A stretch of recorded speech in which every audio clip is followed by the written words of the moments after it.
Arizona. We had moved to Phoenix by then to get out of the rain and needed to sell anyway. Like the former Oregon market, the real estate market in Phoenix was depressed. The price of the 30-unit apartment building in Phoenix was $875,000, with $225,000 down. The cash flow from the 30 units was a little over $5,000 a month. The Arizona market began moving up, and a few years later, a Colorado investor offered us $1.2 million for the property. The point of this example is how a small amount can grow into a large amount. Again, it is a matter of understanding financial statements, investment strategies, a sense of the market, and the laws. If people are not versed in these subjects, then obviously they must follow standard dogma, which is to play it safe, diversify, and only invest in secure investments. The problem with secure investments is that they are often sanitized, that is, made so safe that the gains are less. Most large brokerage houses will not touch speculative transactions in order to protect themselves and their clients, and that is a wise policy. The really hot deals are not offered to people who are novices. Often, the best deals that make the rich even richer are reserved for those who understand the game. It is technically illegal to offer speculative deals to someone who is considered not sophisticated, but of course, it happens. The more sophisticated I get, the more opportunities come my way. Another case for developing your financial intelligence over a lifetime is simply that more opportunities are presented to you. And the greater your financial intelligence, the easier it is to tell whether a deal is good. It's your intelligence that can spot a bad deal or make a bad deal good. The more I learn, and there is a lot to learn, the more money I make simply because I gain experience and wisdom as the years go on. I have friends who are playing it safe, working hard at their profession and failing to gain financial wisdom, which does take time to develop. My overall philosophy is to plant seeds inside my asset column. That is my formula. I start small and plant seeds. Some grow, some don't. Inside our real estate corporation, we have property worth several $1 million. It is our own right, or real estate investment trust. The point I'm making is that most of those millions started out as little $5,000 to $10,000 investments. All of those down payments were fortunate to catch a fast-rising market and increase tax-free. We traded in and out several times over a number of years. We also own a stock portfolio, surrounded by a corporation that Kim and I call our personal mutual fund. We have friends who deal specifically with investors like us who have extra money each month to invest. We buy high-risk, speculative private companies that are just about to go public on a stock exchange in the United States or Canada. An example of how fast gains can be made are 100,000 shares purchased for 25 cents each before the company goes public. 6 months later, the company is listed, and the 100,000 shares now are worth $2 each. If the company is well managed, the price keeps going up, and the stock may go to $20 or more per share. There are years when our $25,000 has gone to $1 million in less than a year. It is not gambling if you know what you're doing. It is gambling if you're just throwing money into a deal and praying. The idea in anything is to use your technical knowledge, wisdom, and love of the game to cut the odds down, to lower the risk. Of course, there is always risk. It is financial intelligence that improves the odds. Thus, what is risky for one person is less risky to someone else. That is the primary reason I constantly encourage people to invest more in their financial education than in stocks, real estate, or other markets. The smarter you are, the better chance you have of beating the odds. The stock plays I personally invested in were extremely high risk for most people and absolutely not recommended. I have been playing that game since 1979 and have paid more than my share in dues. But if you will review why investments such as these are high risk for most people, you may be able to set your life up differently, so that the ability to take $25,000 and turn it into $1 million in a year is low risk for you.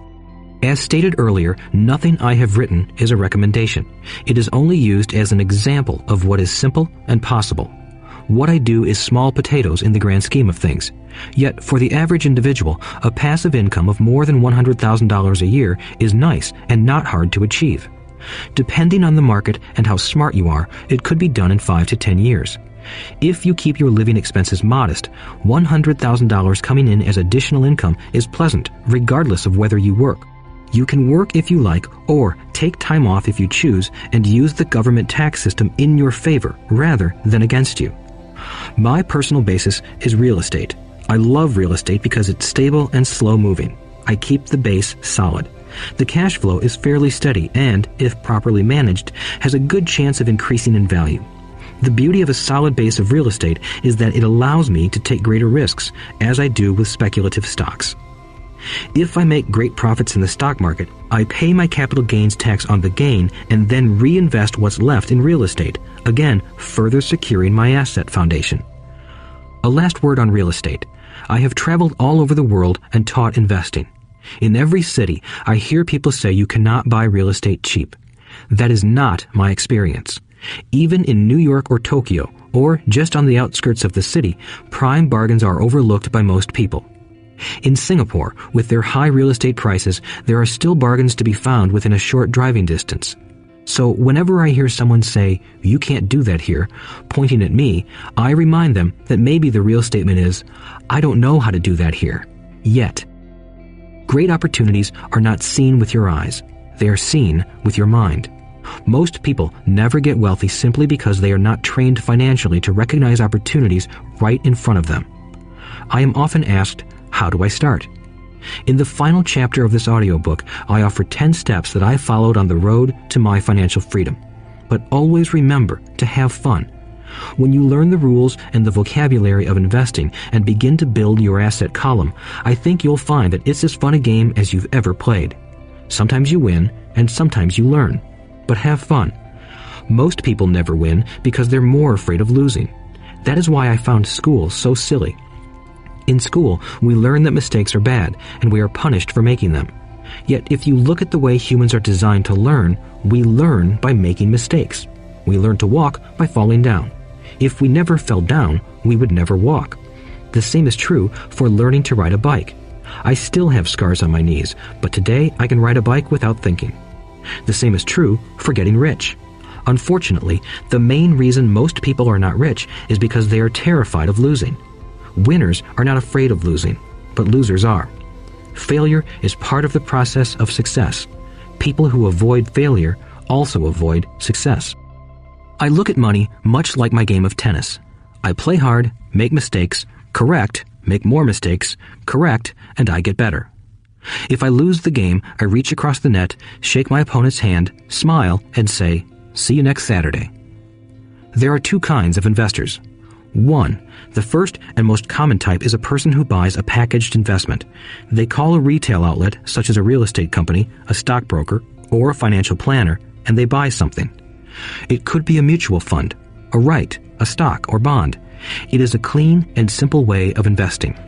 An analogy would be a shopper who goes to a computer store and buys a computer right off the shelf. 2. The second type is an investor who creates investments. This investor usually assembles a deal in the same way a person who buys components builds a computer. I do not know the first thing about putting components of a computer together, but I do know how to put pieces of opportunities together, or know people who know how. It is this second type of investor who is the more professional investor. Sometimes it may take years for all the pieces to come together, and sometimes they never do. It is this second type of investor that my rich dad encouraged me to be. It is important to learn how to put the pieces together, because that is where the huge wins reside, and sometimes some huge losses if the tide goes against you. If you want to be the second type of investor, you need to develop 3 main skills.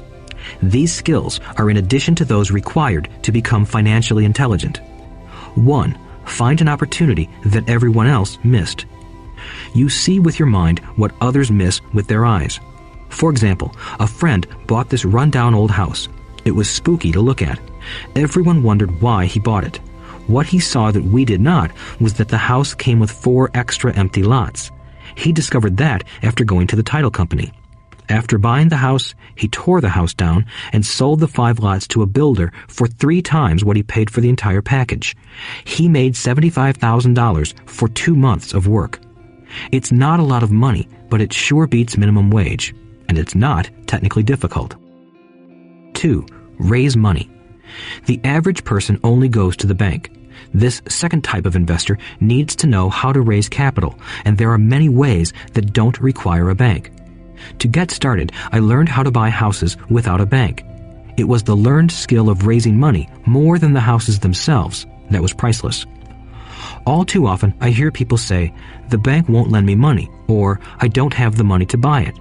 If you want to be a Type 2 investor, you need to learn how to do that, which stops most people. In other words, a majority of people let their lack of money stop them from making a deal. If you can avoid that obstacle, you will be millions ahead of those who don't learn those skills. There have been many times I have bought a house, a stock, or an apartment building without a penny in the bank. I once bought an apartment house for $1.2 million. I did what is called tying it up with a written contract between seller and buyer. I then raised the $100,000 deposit, which bought me 90 days to raise the rest of the money. Why did I do it? Simply because I knew it was worth $2 million. I never raised the money. Instead, the person who put up the $100,000 gave me $50,000 for finding the deal, took over my position, and I walked away. Total working time? 3 days. Again, it's what you know more than what you buy. Investing is not buying. It's more a case of knowing. 3. Organize smart people. Intelligent people are those who work with or hire a person who is more intelligent than they are. When you need advice, make sure you choose your advisor wisely. There is a lot to learn, but the rewards can be astronomical. If you do not want to learn those skills, then being a Type 1 investor is highly recommended. It is what you know that is your greatest wealth. It is what you do not know that is your greatest risk. There is always risk, so learn to manage risk instead of avoiding it. Chapter 6. Lesson 6. Work to learn, don't work for money. Job security meant everything to my educated dad. Learning meant everything to my rich dad. A few years ago, I granted an interview with a newspaper in Singapore. The young female reporter was on time, and the interview got underway immediately. We sat in the lobby of a luxurious hotel, sipping coffee and discussing the purpose of my visit to Singapore. I was to share the platform with Zig Ziglar. He was speaking on motivation, and I was speaking on the secrets of the rich. "Someday, I would like to be a best-selling author like you," she said. I had seen some of the articles she had written for the paper, and I was impressed. She had a tough, clear style of writing. Her articles held a reader's interest. "You have a great style," I said in reply. "What holds you back from achieving your dream?" "My work does not seem to go anywhere," she said quietly. "Everyone says that my novels are excellent, but nothing happens. So I keep my job with the paper. At least it pays the bills. Do you have any suggestions?" "Yes, I do," I said brightly. "A friend of mine here in Singapore runs a school that trains people to sell. He runs sales training courses for many of the top corporations here in Singapore, and I think attending one of his courses would greatly enhance your career." She stiffened. "Are you saying I should go to school to learn to sell?" I nodded. "You aren't serious, are you?" Again, I nodded. "What is wrong with that?" I was now backpedaling. She was offended by something, and now I was wishing I had not said anything. In my attempt to be helpful, I found myself defending my suggestion. "I have a master's degree in English literature. Why would I go to school to learn to be a salesperson? I am a professional. I went to school to be trained in a profession so I would not have to be a salesperson. I hate salespeople. All they want is money. So tell me why I should study sales." She was packing her briefcase. The interview was over. On the coffee table sat a copy of an earlier best-selling book I wrote. I picked it up as well as the notes she had jotted down on her legal pad. "Do you see this?" I said, pointing to her notes. She looked down at her notes. "What?" she said, confused. Again, I pointed deliberately to her notes. On her pad she had written, "Robert Kiyosaki, best-selling author." "It says best-selling author, not best-writing author," I said quietly. Her eyes widened. "I am a terrible writer," I said. "You are a great writer. I went to sales school. You have a master's degree.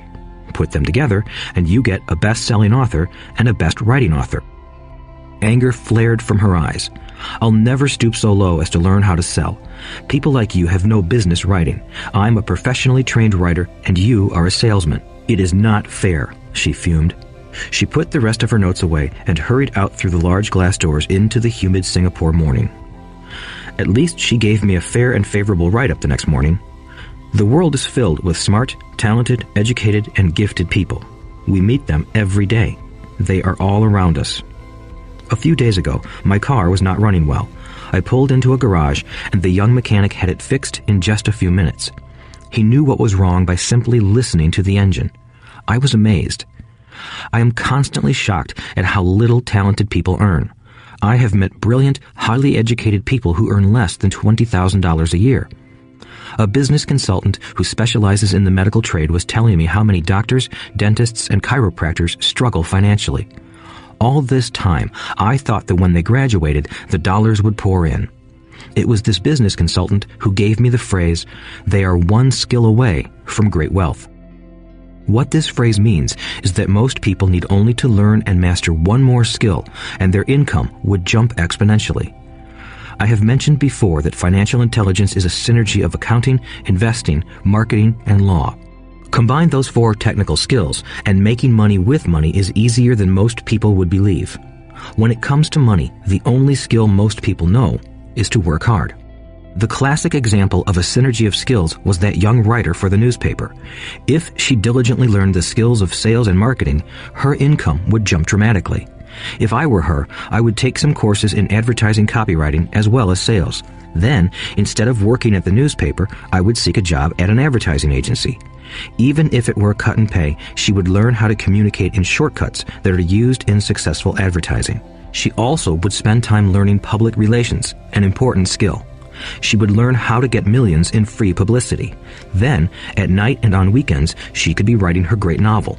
When it was finished, she would be better able to sell her book. Then, in a short while, she could be a best-selling author. When I came out with my first book, If You Want to Be Rich and Happy, Don't Go to School, a publisher suggested I change the title to The Economics of Education. I told the publisher that, with a title like that, I would sell 2 books, one to my family and one to my best friend. The problem is that they would expect it for free. The obnoxious title, If You Want to Be Rich and Happy, Don't Go to School, was chosen because we knew it would get tons of publicity. I am pro-education and believe in education reform. If I were not pro-education, why would I continue to press for changing our antiquated educational system? So I chose a title that would get me on more TV and radio shows simply because I was willing to be controversial. Many people thought I was a fruitcake, but the book sold and sold. When I graduated from the U.S. Merchant Marine Academy in 1969, my educated dad was happy. Standard Oil of California had hired me for its oil tanker fleet as a third mate. The pay was low compared with my classmates, but it was okay for a first real job after college. My starting pay was about $42,000 a year, including overtime, and I only had to work for 7 months. I had 5 months of vacation. If I had wanted to, I could have taken the run to Vietnam with a subsidiary shipping company and easily doubled my pay instead of taking 5 months of vacation. I had a great career ahead of me, yet I resigned after 6 months with the company and joined the Marine Corps to learn how to fly. My educated dad was devastated. Rich Dad congratulated me. In school and in the workplace, the popular opinion is the idea of specialization. That is, in order to make more money or get promoted, you need to specialize. That is why medical doctors immediately begin to seek a specialty such as orthopedics or pediatrics.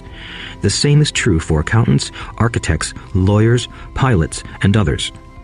My educated dad believed in the same dogma. That is why he was thrilled when he eventually achieved his doctorate. He often admitted that schools reward people who study more and more about less and less. Rich Dad encouraged me to do exactly the opposite. You want to know a little about a lot, was his suggestion. That is why for years I worked in different areas of his companies. For a while, I worked in his accounting department. Although I would probably never have been an accountant, he wanted me to learn via osmosis. Rich Dad knew I would pick up jargon and a sense of what is important and what is not. I also worked as a busboy and construction worker as well as in sales, reservations, and marketing. He was grooming Mike and me. That is why he insisted we sit in on the meetings with his bankers, lawyers, accountants, and brokers. He wanted us to know a little about every aspect of his empire. When I quit my high-paying job with Standard Oil, my educated dad had a heart-to-heart talk with me. He was bewildered. He could not understand my decision to resign from a career that offered high pay, great benefits, lots of time off, and opportunity for promotion. When he asked me one evening, "Why did you quit?" I could not explain it to him, though I tried hard to. My logic did not fit his logic. The big problem was that my logic was my rich dad's logic. Job security meant everything to my educated dad. Learning meant everything to my rich dad. Educated dad thought I went to school to learn to be a ship's officer. Rich dad knew that I went to school to study international trade. So as a student, I made cargo runs, navigating large freighters, oil tankers, and passenger ships to the Far East and the South Pacific. Rich dad emphasized that I should stay in the Pacific instead of taking ships to Europe because he knew that the emerging nations were in Asia, not Europe. While most of my classmates, including Mike, were partying at their fraternity houses, I was studying trade, people, business styles, and cultures in Japan, Taiwan, Thailand, Singapore, Hong Kong, Vietnam, Korea, Tahiti, Samoa, and the Philippines.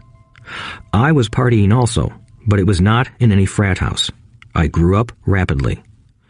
Educated dad just could not understand why I decided to quit and join the Marine Corps. I told him I wanted to learn to fly, but really I wanted to learn to lead troops. Rich dad explained to me that the hardest part of running a company is managing people. He had spent 3 years in the Army. My educated dad was draft exempt.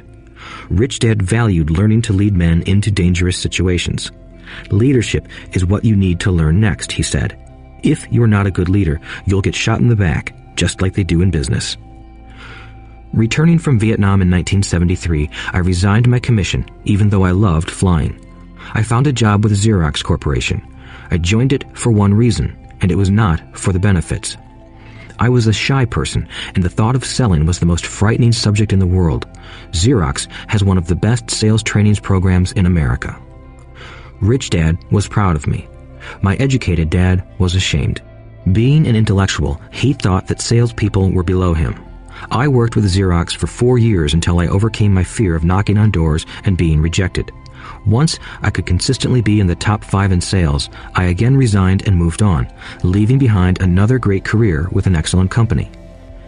In 1977, I formed my first company. Rich dad had groomed Mike and me to take over companies, so I now had to learn to form them and put them together. My first product, the nylon and Velcro wallet, was manufactured in the Far East and shipped to a warehouse in New York, near where I had gone to school. My formal education was complete, and it was time to test my wings. If I failed, I would go broke. Rich dad thought it best to go broke before 30.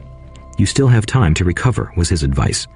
On the eve of my 30th birthday, my first shipment left Korea for New York. Today, I still do business internationally, and as my rich dad encouraged me to do, I keep seeking the emerging nations. Today, my investment company invests in South American countries and Asian countries, as well as in Norway and Russia. There is an old cliche that goes, job is an acronym for just over broke. Unfortunately, I would say that applies to millions of people. Because school does not think financial intelligence is an intelligence, most workers live within their means. They work and they pay bills.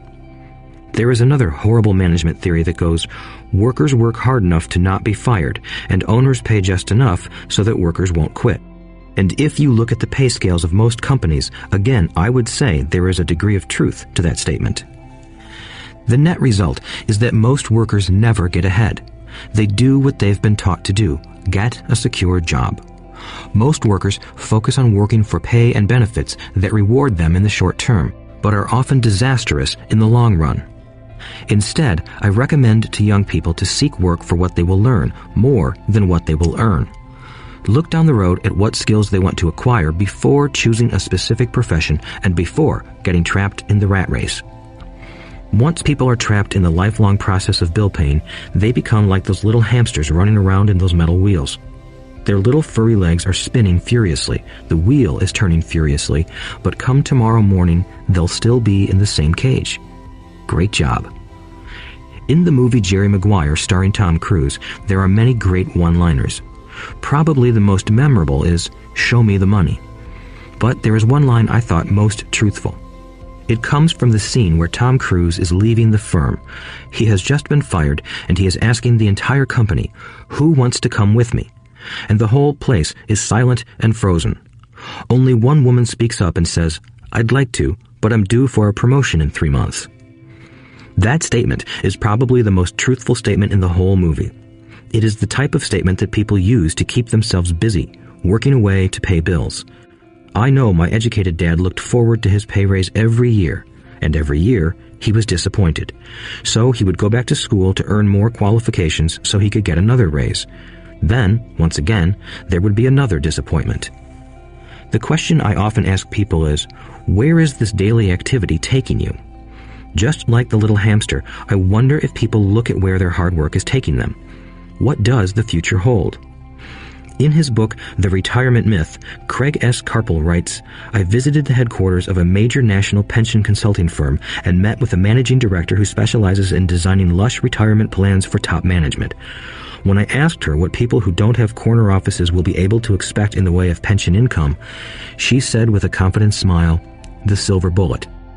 'What,' I asked, 'is the silver bullet?' She shrugged and said, 'If baby boomers discover they don't have enough money to live on when they're older, they can always blow their brains out.'" Carpel goes on to explain the difference between the old defined benefit retirement plans and the new 401k plans that are riskier. It is not a pretty picture for most people working today, and that is just for retirement. Add medical fees and long-term nursing home care, and the picture is frightening. Already, many hospitals and countries with socialized medicine need to make tough decisions such as who will live and who will die. They make those decisions purely on how much money they have and how old the patients are. If the patient is old, they often will give the medical care to someone younger. The older, poor patient gets put to the back of the line. Just as the rich can afford better education, the rich will be able to keep themselves alive, while those who have little wealth will die. So I wonder, are workers looking into the future or just until their next paycheck, never questioning where they are headed? When I speak to adults who want to earn more money, I always recommend the same thing. I suggest taking a long view of their life. Instead of simply working for the money and security, which I admit are important, I suggest they take a second job that will teach them a second skill. Often I recommend joining a network marketing company, also called multi-level marketing, if they want to learn sales skills. Some of these companies have excellent training programs that help people get over their fear of failure and rejection, which are the main reasons people are unsuccessful. Education is more valuable than money in the long run. When I offer this suggestion, I often hear in response, "Oh, that is too much hassle," or "I only want to do what I am interested in." If they say it's too much of a hassle, I ask, "So you would rather work all your life giving 50% of what you earn to the government?" If they tell me, "I only do what I am interested in," I say, "I'm not interested in going to the gym, but I go because I want to feel better and live longer." Unfortunately, there is some truth to the old statement, "You can't teach an old dog new tricks." Unless a person is used to changing, it's hard to change. But for those of you who might be on the fence when it comes to the idea of working to learn something new, I offer this word of encouragement. Life is much like going to the gym. The most painful part is deciding to go. Once you get past that, it's easy. There have been many days I have dreaded going to the gym, but once I am there and in motion, it is a pleasure. After the workout is over, I am always glad I talked myself into going. If you are unwilling to work to learn something new and instead insist on becoming highly specialized within your field, make sure the company you work for is unionized. Labor unions are designed to protect specialists. My educated dad, after falling from grace with the governor, became the head of the teachers' union in Hawaii. He told me that it was the hardest job he ever held. My rich dad, on the other hand, spent his life doing his best to keep his companies from becoming unionized. He was successful. Although the unions came close, Rich Dad was always able to fight them off. Personally, I take no sides because I can see the need for and the benefits of both sides. If you do as school recommends, become highly specialized, then seek union protection. For example, had I continued with my flying career, I would have sought a company that had a strong pilots union. Why? Because my life would be dedicated to learning a skill that was valuable in only one industry. If I were pushed out of that industry, my life's skills would not be as valuable to another industry. A displaced senior pilot with 100,000 hours of heavy airline transport time, earning $150,000 a year, would have a hard time finding an equivalent high-paying job teaching in school. Skills do not necessarily transfer from industry to industry. Skills the pilots are paid for in the airline industry are not as important in, say, the school system. The same is true even for doctors today. With all the changes in medicine, many medical specialists are needing to conform to medical organizations such as HMOs. School teachers definitely need to be union members. Today in America, the teachers' union is the largest and the richest labor union of all. The NEA, the National Education Association, has tremendous political clout. Teachers need the protection of their union because their skills are also of limited value to an industry outside of education. So the rule of thumb is, highly specialized, then unionize. It's the smart thing to do. When I ask the classes I teach, how many of you can cook a better hamburger than McDonald's, almost all the students raise their hands. I then ask, so if most of you can cook a better hamburger, how come McDonald's makes more money than you? The answer is obvious. McDonald's is excellent at business systems. The reason so many talented people are poor is because they focus on building a better hamburger and know little to nothing about business systems. A friend of mine in Hawaii is a great artist. He makes a sizable amount of money. One day, his mother's attorney called to tell him that she had left him $35,000. That is what was left of her estate after the attorney and the government took their shares. Immediately, he saw an opportunity to increase his business by using some of this money to advertise. 2 months later, his first 4-color full-page ad appeared in an expensive magazine that targeted the very rich. The ad ran for 3 months. He received no replies from the ad, and all of his inheritance is now gone. He now wants to sue the magazine for misrepresentation. This is a common case of someone who can build a beautiful hamburger but knows little about business. When I asked him what he learned, his only reply was, "Advertising salespeople are crooks." I then asked him if he would be willing to take a course in sales and a course in direct marketing. His reply, "I don't have the time, and I don't want to waste my money." The world is filled with talented poor people. All too often, they're poor or struggle financially or earn less than they are capable of, not because of what they know, but because of what they do not know. They focus on perfecting their skills at building a better hamburger rather than the skills of selling and delivering the hamburger.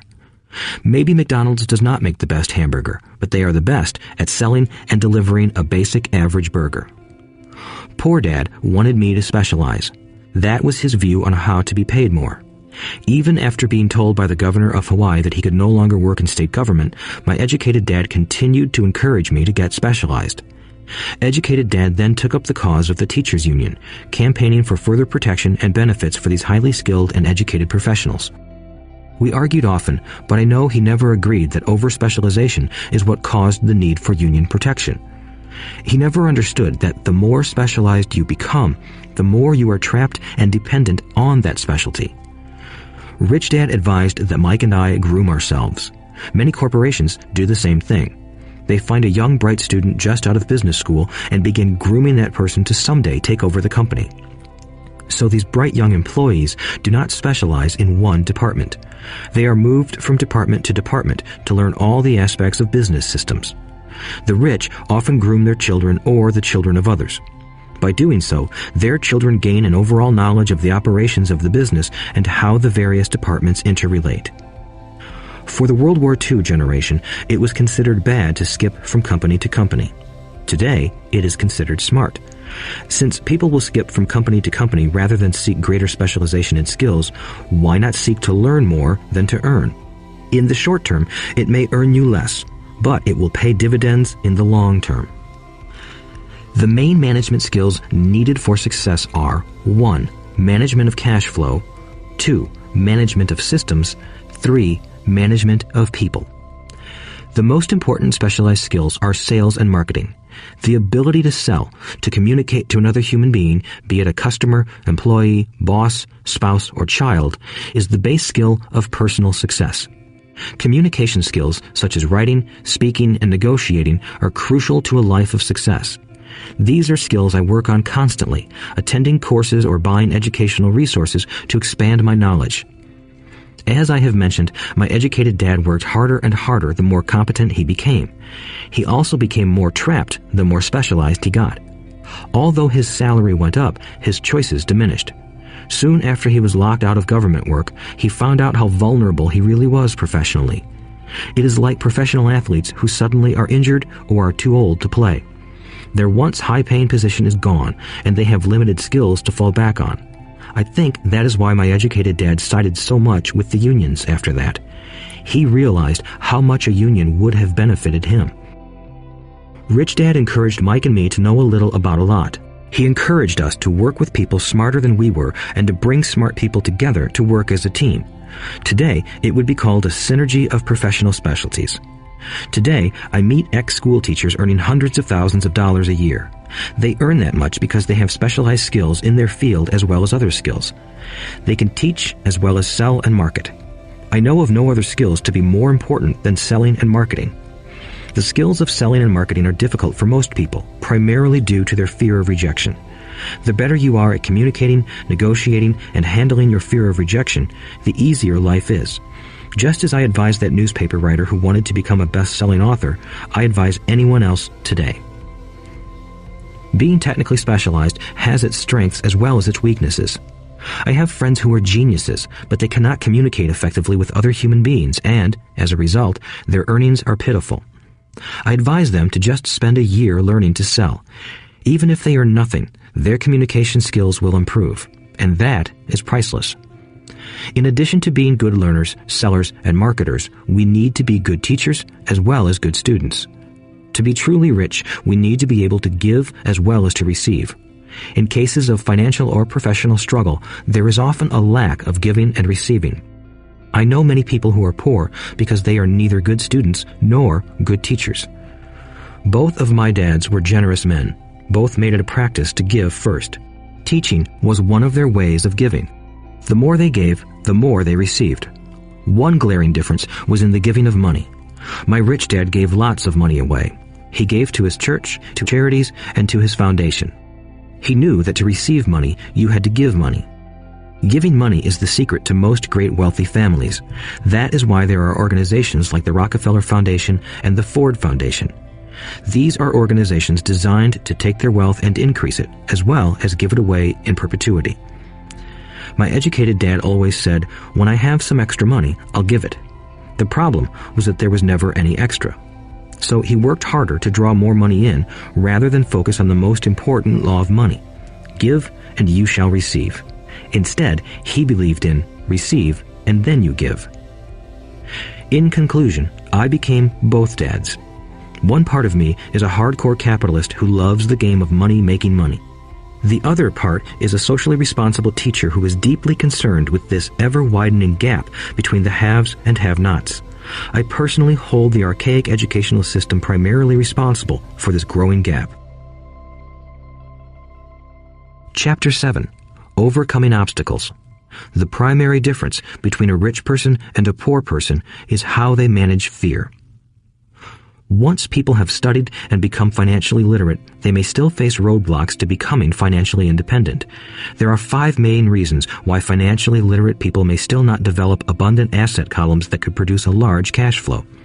The 5 reasons are: 1. Fear. 2. Cynicism. 3. Laziness.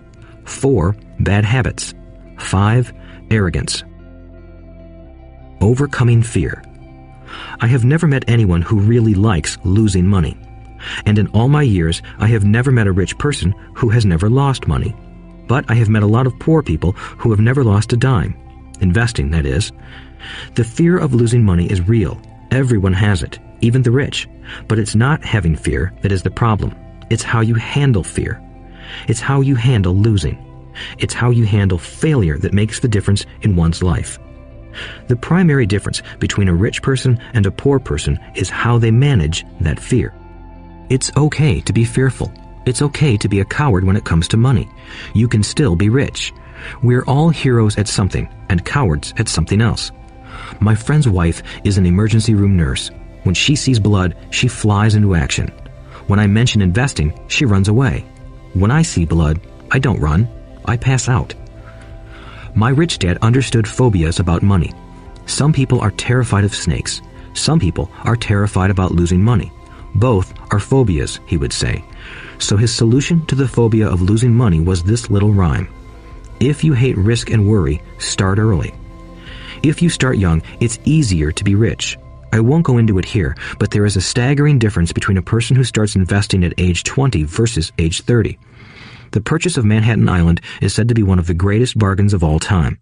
New York was purchased for $24 in trinkets and beads. Yet if that $24 had been invested at 8% annually, that $24 would have been worth more than $28 trillion by 1995. Manhattan could be repurchased with money left over to buy much of Los Angeles. But what if you don't have much time left or would like to retire early? How do you handle the fear of losing money? My poor dad did nothing. He simply avoided the issue, refusing to discuss the subject. My rich dad, on the other hand, recommended that I think like a Texan. I like Texas and Texans, he used to say. In Texas, everything is bigger. When Texans win, they win big. And when they lose, it's spectacular. They like losing? I asked. That's not what I'm saying. Nobody likes losing. Show me a happy loser, and I'll show you a loser, said Rich Dad. It's a Texan's attitude toward risk, reward, and failure I'm talking about. It's how they handle life. They live it big. Not like most of the people around here, living like roaches when it comes to money, terrified that someone will shine a light on them, and whimpering when the grocery clerk shortchanges them a quarter. Rich Dad went on, "What I like best is the Texas attitude. They're proud when they win, and they brag when they lose. Texans have a saying, if you're going to go broke, go big. You don't want to admit you went broke over a duplex." He constantly told Mike and me that the greatest reason for lack of financial success was because most people played it too safe. People are so afraid of losing that they lose, were his words. Fran Tarkenton, a one-time great NFL quarterback, says it still another way. Winning means being unafraid to lose. In my own life, I've noticed that winning usually follows losing. Before I finally learned to ride a bike, I first fell down many times. I've never met a golfer who has never lost a golf ball. I've never met people who have fallen in love who have never had their heart broken. And I've never met someone rich who has never lost money. So for most people, the reason they don't win financially is because the pain of losing money is far greater than the joy of being rich. Another saying in Texas is, everyone wants to go to heaven, but no one wants to die. Most people dream of being rich, but are terrified of losing money, so they never get to heaven. Rich Dad used to tell Mike and me stories about his trips to Texas. If you really want to learn the attitude of how to handle risk, losing, and failure, go to San Antonio and visit the Alamo. The Alamo is a great story of brave people who chose to fight, knowing there was no hope of success. They chose to die instead of surrendering. It's an inspiring story, worthy of study. Nonetheless, it's still a tragic military defeat. They got their butts kicked. So, how do Texans handle failure? They still shout, "Remember the Alamo." Mike and I heard this story a lot. He always told us this story when he was about to go into a big deal and he was nervous. After he had done all his due diligence and it was time to put up or shut up, he told us this story. Every time he was afraid of making a mistake or losing money, he told us this story.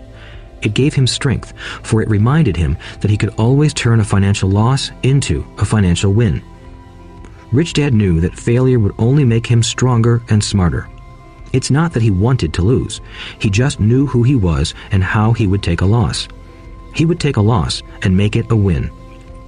That's what made him a winner and others losers. It gave him the courage to cross the line when others backed out. That's why I like Texans so much, he would say. They took a great failure and turned it into inspiration, as well as a tourist destination that makes them millions. But probably his words that mean the most to me today are these. Texans don't bury their failures. They get inspired by them.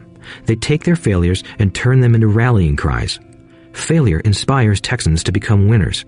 But that formula is not just the formula for Texans. It is the formula for all winners. I've said that falling off my bike was part of learning to ride. I remember falling off only made me more determined to learn to ride, not less. I also said that I have never met a golfer who has never lost a ball. For top professional golfers, losing a ball or a tournament provides the inspiration to be better, to practice harder, to study more. That's what makes them better. For winners, losing inspires them. For losers, losing defeats them. I like to quote John D. Rockefeller, who said, "I always tried to turn every disaster into an opportunity." And being Japanese American, I can say this. Many people say that Pearl Harbor was an American mistake. I say it was a Japanese mistake. From the movie Tora, Tora, Tora, a somber Japanese admiral says to his cheering subordinates, "I am afraid we have awakened a sleeping giant." Remember Pearl Harbor became a rallying cry. It turned one of America's greatest losses into the reason to win. This great defeat gave America strength, and America soon emerged as a world power. Failure inspires winners, and failure defeats losers. It is the biggest secret of winners. It's the secret that losers do not know. The greatest secret of winners is that failure inspires winning. Thus, they're not afraid of losing. Repeating Fran Tarkenton's quote, "Winning means being unafraid to lose." People like Fran Tarkenton are not afraid of losing because they know who they are. They hate losing, so they know that losing will only inspire them to become better. There's a big difference between hating losing and being afraid to lose. Most people are so afraid of losing money that they lose. They go broke over a duplex. Financially, they play life too safe and too small. They buy big houses and big cars, but not big investments. The main reason that over 90% of the American public struggles financially is because they play not to lose. They don't play to win. They go to their financial planners or accountants or stockbrokers and buy a balanced portfolio. Most have lots of cash and CDs, low-yield bonds, mutual funds that can be traded within a mutual fund family, and a few individual stocks. It is a safe and sensible portfolio, but it is not a winning portfolio. It is a portfolio of someone playing not to lose. Don't get me wrong, it's probably a better portfolio than more than 70% of the population has, and that's frightening. It's a great portfolio for someone who loves safety. But playing it safe and balanced on your investment portfolio is not the way successful investors play the game. If you have little money and you want to be rich, you must first be focused, not balanced. If you look at any successful person, at the start, they were not balanced. Balanced people go nowhere. They stay in one spot. To make progress, you must first go unbalanced. Just look at how you make progress walking. Thomas Edison was not balanced. He was focused. Bill Gates was not balanced. He was focused. Donald Trump is focused. George Soros is focused.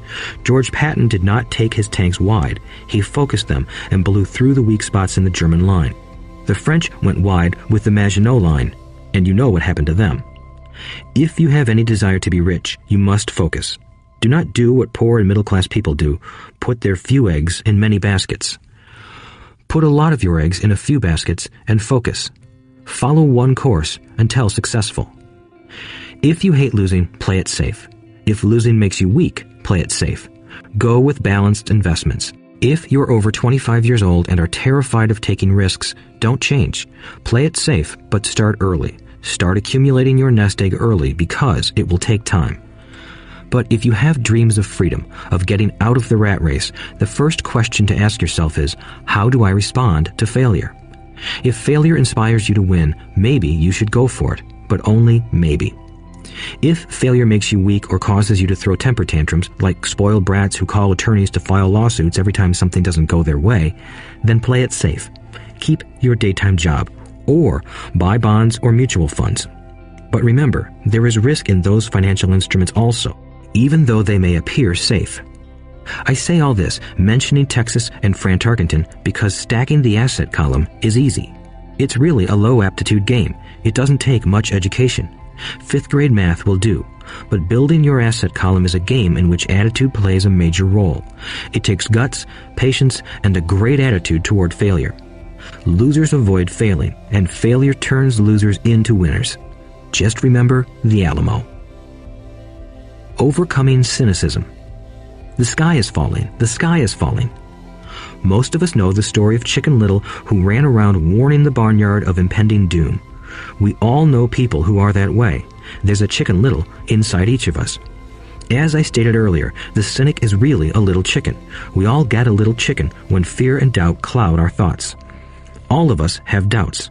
I'm not smart. I'm not good enough. So-and-so is better than me. Our doubts often paralyze us. We play the what-if game. What if the economy crashes right after I invest? What if I lose control and I can't pay the money back? What if things don't go as I planned? Or we have friends or loved ones who will remind us of our shortcomings. They often say, "What makes you think you can do that? If it's such a good idea, how come someone else hasn't done it? That will never work. You don't know what you're talking about." These words of doubt often get so loud that we fail to act. A horrible feeling builds in our stomach. Sometimes we can't sleep. We fail to move forward. So we stay with what is safe, and opportunities pass us by. We watch life passing by as we sit immobilized with a cold knot in our body. We have all felt this at one time in our lives, some more than others. Peter Lynch of Fidelity Magellan Mutual Fund fame refers to warnings about the sky falling as noise, and we all hear it. Noise is either created inside our heads or comes from outside, often from friends, family, co-workers, and the media. Lynch recalls the time during the 1950s when the threat of nuclear war was so prevalent in the news that people began building fallout shelters and storing food and water. If they had invested that money wisely in the market, instead of building a fallout shelter, they'd probably be financially independent today. When violence breaks out in a city, gun sales go up all over the country. A person dies from rare hamburger meat in the state of Washington, and the Arizona Health Department orders restaurants to have all beef cooked well done. A drug company runs a TV commercial in February showing people catching the flu. Colds go up as well as sales of cold medicine. Most people are poor because when it comes to investing, the world is filled with Chicken Littles running around yelling, "The sky is falling, the sky is falling." And Chicken Littles are effective because every one of us is a little chicken. It often takes great courage to not let rumors and talk of doom and gloom affect your doubts and fears. But a savvy investor knows that the seemingly worst of times is actually the best of times to make money. When everyone else is too afraid to act, they pull the trigger and are rewarded. Some time ago, a friend named Richard came from Boston to visit Kim and me in Phoenix. He was impressed with what we had done through stocks and real estate. The Phoenix real estate prices were depressed. We spent 2 days showing him what we thought were excellent opportunities for cash flow and capital appreciation. Kim and I are not real estate agents. We are strictly investors. After identifying a unit in a resort community, we called an agent who sold it to him that afternoon. The price was a mere $42,000 for a 2-bedroom townhome. Similar units were going for $65,000. He had found a bargain. Excited, he bought it and returned to Boston. 2 weeks later, the agent called to say that our friend had backed out. I called immediately to find out why. All he said was that he talked to his neighbor, and his neighbor told him it was a bad deal. He was paying too much. I asked Richard if his neighbor was an investor. Richard said he was not. When I asked why he listened to him, Richard got defensive and simply said he wanted to keep looking. The real estate market in Phoenix turned, and a few years later, that little unit was renting for $1,000 a month, $2,500 in the peak winter months. The unit was worth $95,000. All Richard had to put down was $5,000, and he would have had a start at getting out of the rat race. Today, he still has done nothing. Richard's backing out did not surprise me. It's called buyer's remorse, and it affects all of us. The little chicken won, and a chance at freedom was lost. In another example, I hold a small portion of my assets in tax lien certificates instead of CDs. I earn 16% per year on my money, which certainly beats the interest rates banks offer on CDs. The certificates are secured by real estate and enforced by state law, which is also better than most banks. The formula they're bought on makes them safe. They just lack liquidity. So I look at them as 2 to 7 year CDs. Almost every time I tell someone that I hold my money this way, especially if they have money in CDs, they will tell me it's risky. They tell me why I should not do it. When I ask them where they get their information, they say from a friend or an investment magazine. They've never done it, and they're telling someone who's doing it why they shouldn't. The lowest yield I look for is 16%, but people who are filled with doubt are willing to accept a far lower return. Doubt is expensive. My point is that it's those doubts and cynicism that keep most people poor and playing it safe. The real world is simply waiting for you to get rich. Only a person's doubts keep them poor. As I said, getting out of the rat race is technically easy. It doesn't take much education, but those doubts are cripplers for most people. Cynics never win, said Rich Dad. Unchecked doubt and fear creates a cynic. Cynics criticize and winners analyze was another of his favorite sayings. Rich Dad explained that criticism blinded while analysis opened eyes. Analysis allowed winners to see that critics were blind and to see opportunities that everyone else missed.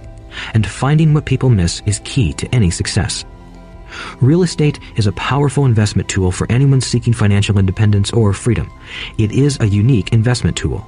Yet every time I mention real estate as a vehicle, I often hear, "I don't want to fix toilets." That's what Peter Lynch calls noise. That's what my Rich Dad would say is the cynic talking, someone who criticizes and does not analyze, someone who lets their doubts and fears close their mind instead of open their eyes. So when someone says, "I don't want to fix toilets," I want to fire back, "What makes you think I want to?" They're saying a toilet is more important than what they want. I talk about freedom from the rat race, and they focus on toilets. That is the thought pattern that keeps most people poor. They criticize instead of analyze. "I don't wants hold the key to your success," Rich Dad would say, because I too do not want to fix toilets. I shop hard for a property manager who does fix toilets. And by finding a great property manager who runs houses or apartments, well, my cash flow goes up. But more importantly, a great property manager allows me to buy a lot more real estate since I don't have to fix toilets. A great property manager is key to success in real estate. Finding a good manager is more important to me than the real estate. A great property manager often hears of great deals before real estate agents do, which makes them even more valuable. That is what Rich Dad meant by, "I don't once hold the key to your success." Because I do not want to fix toilets either, I figured out how to buy more real estate and expedite my getting out of the rat race. The people who continue to say, "I don't want to fix toilets," often deny themselves the use of this powerful investment vehicle. Toilets are more important than their freedom. In the stock market, I often hear people say, "I don't want to lose money." Well, what makes them think I or anyone else likes losing money? They don't make money because they choose to not lose money. Instead of analyzing, they close their minds to another powerful investment vehicle, the stock market. I was riding with a friend past our neighborhood gas station. He looked up and saw that the price of gas was going up and thus the price of oil. My friend is a worrywart, or a Chicken Little.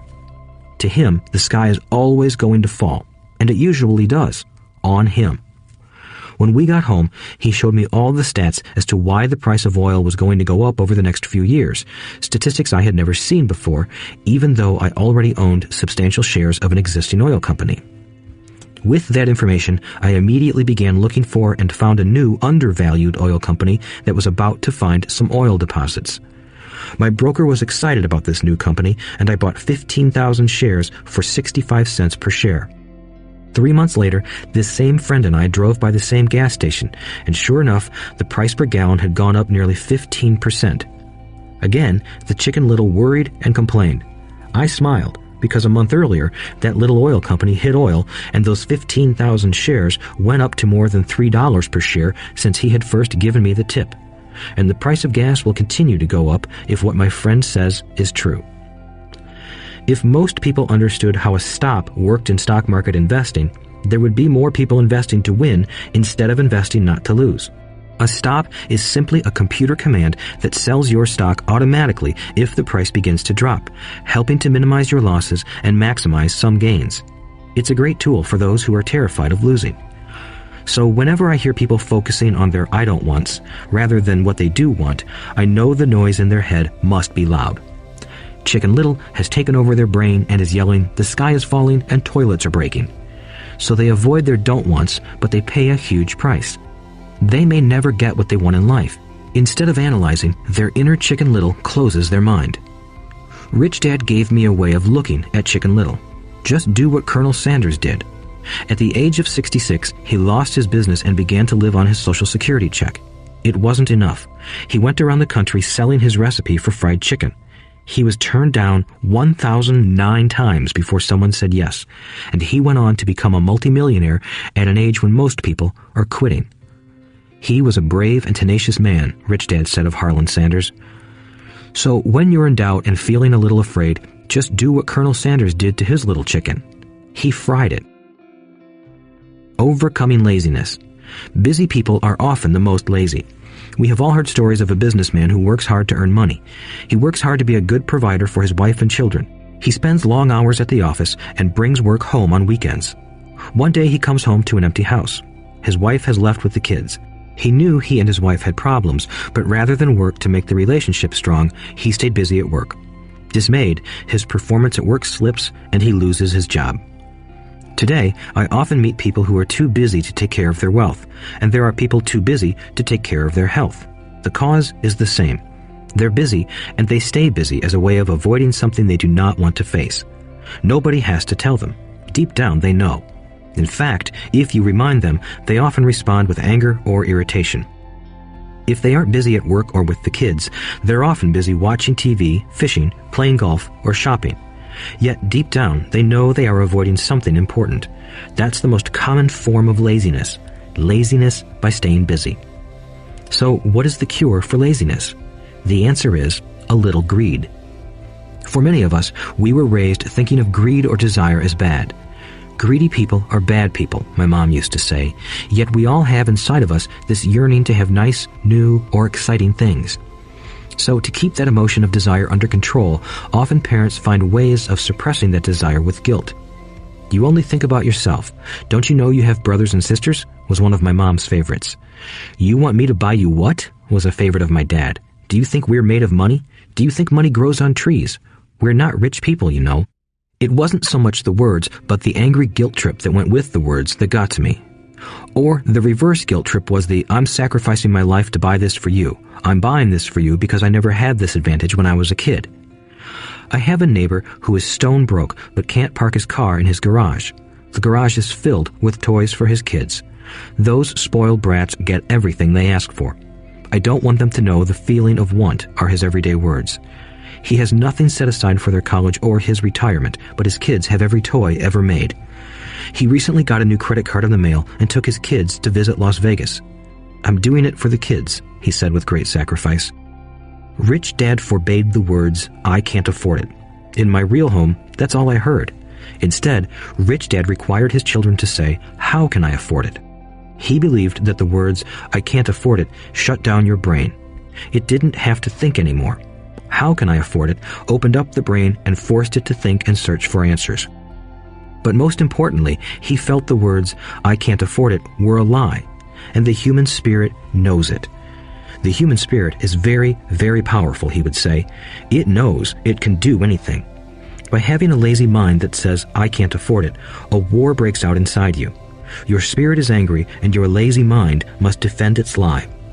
The spirit is screaming, come on, let's go to the gym and work out. And the lazy mind says, but I'm tired, I worked really hard today. Or the human spirit says, I'm sick and tired of being poor, let's get out there and get rich. To which the lazy mind says, rich people are greedy.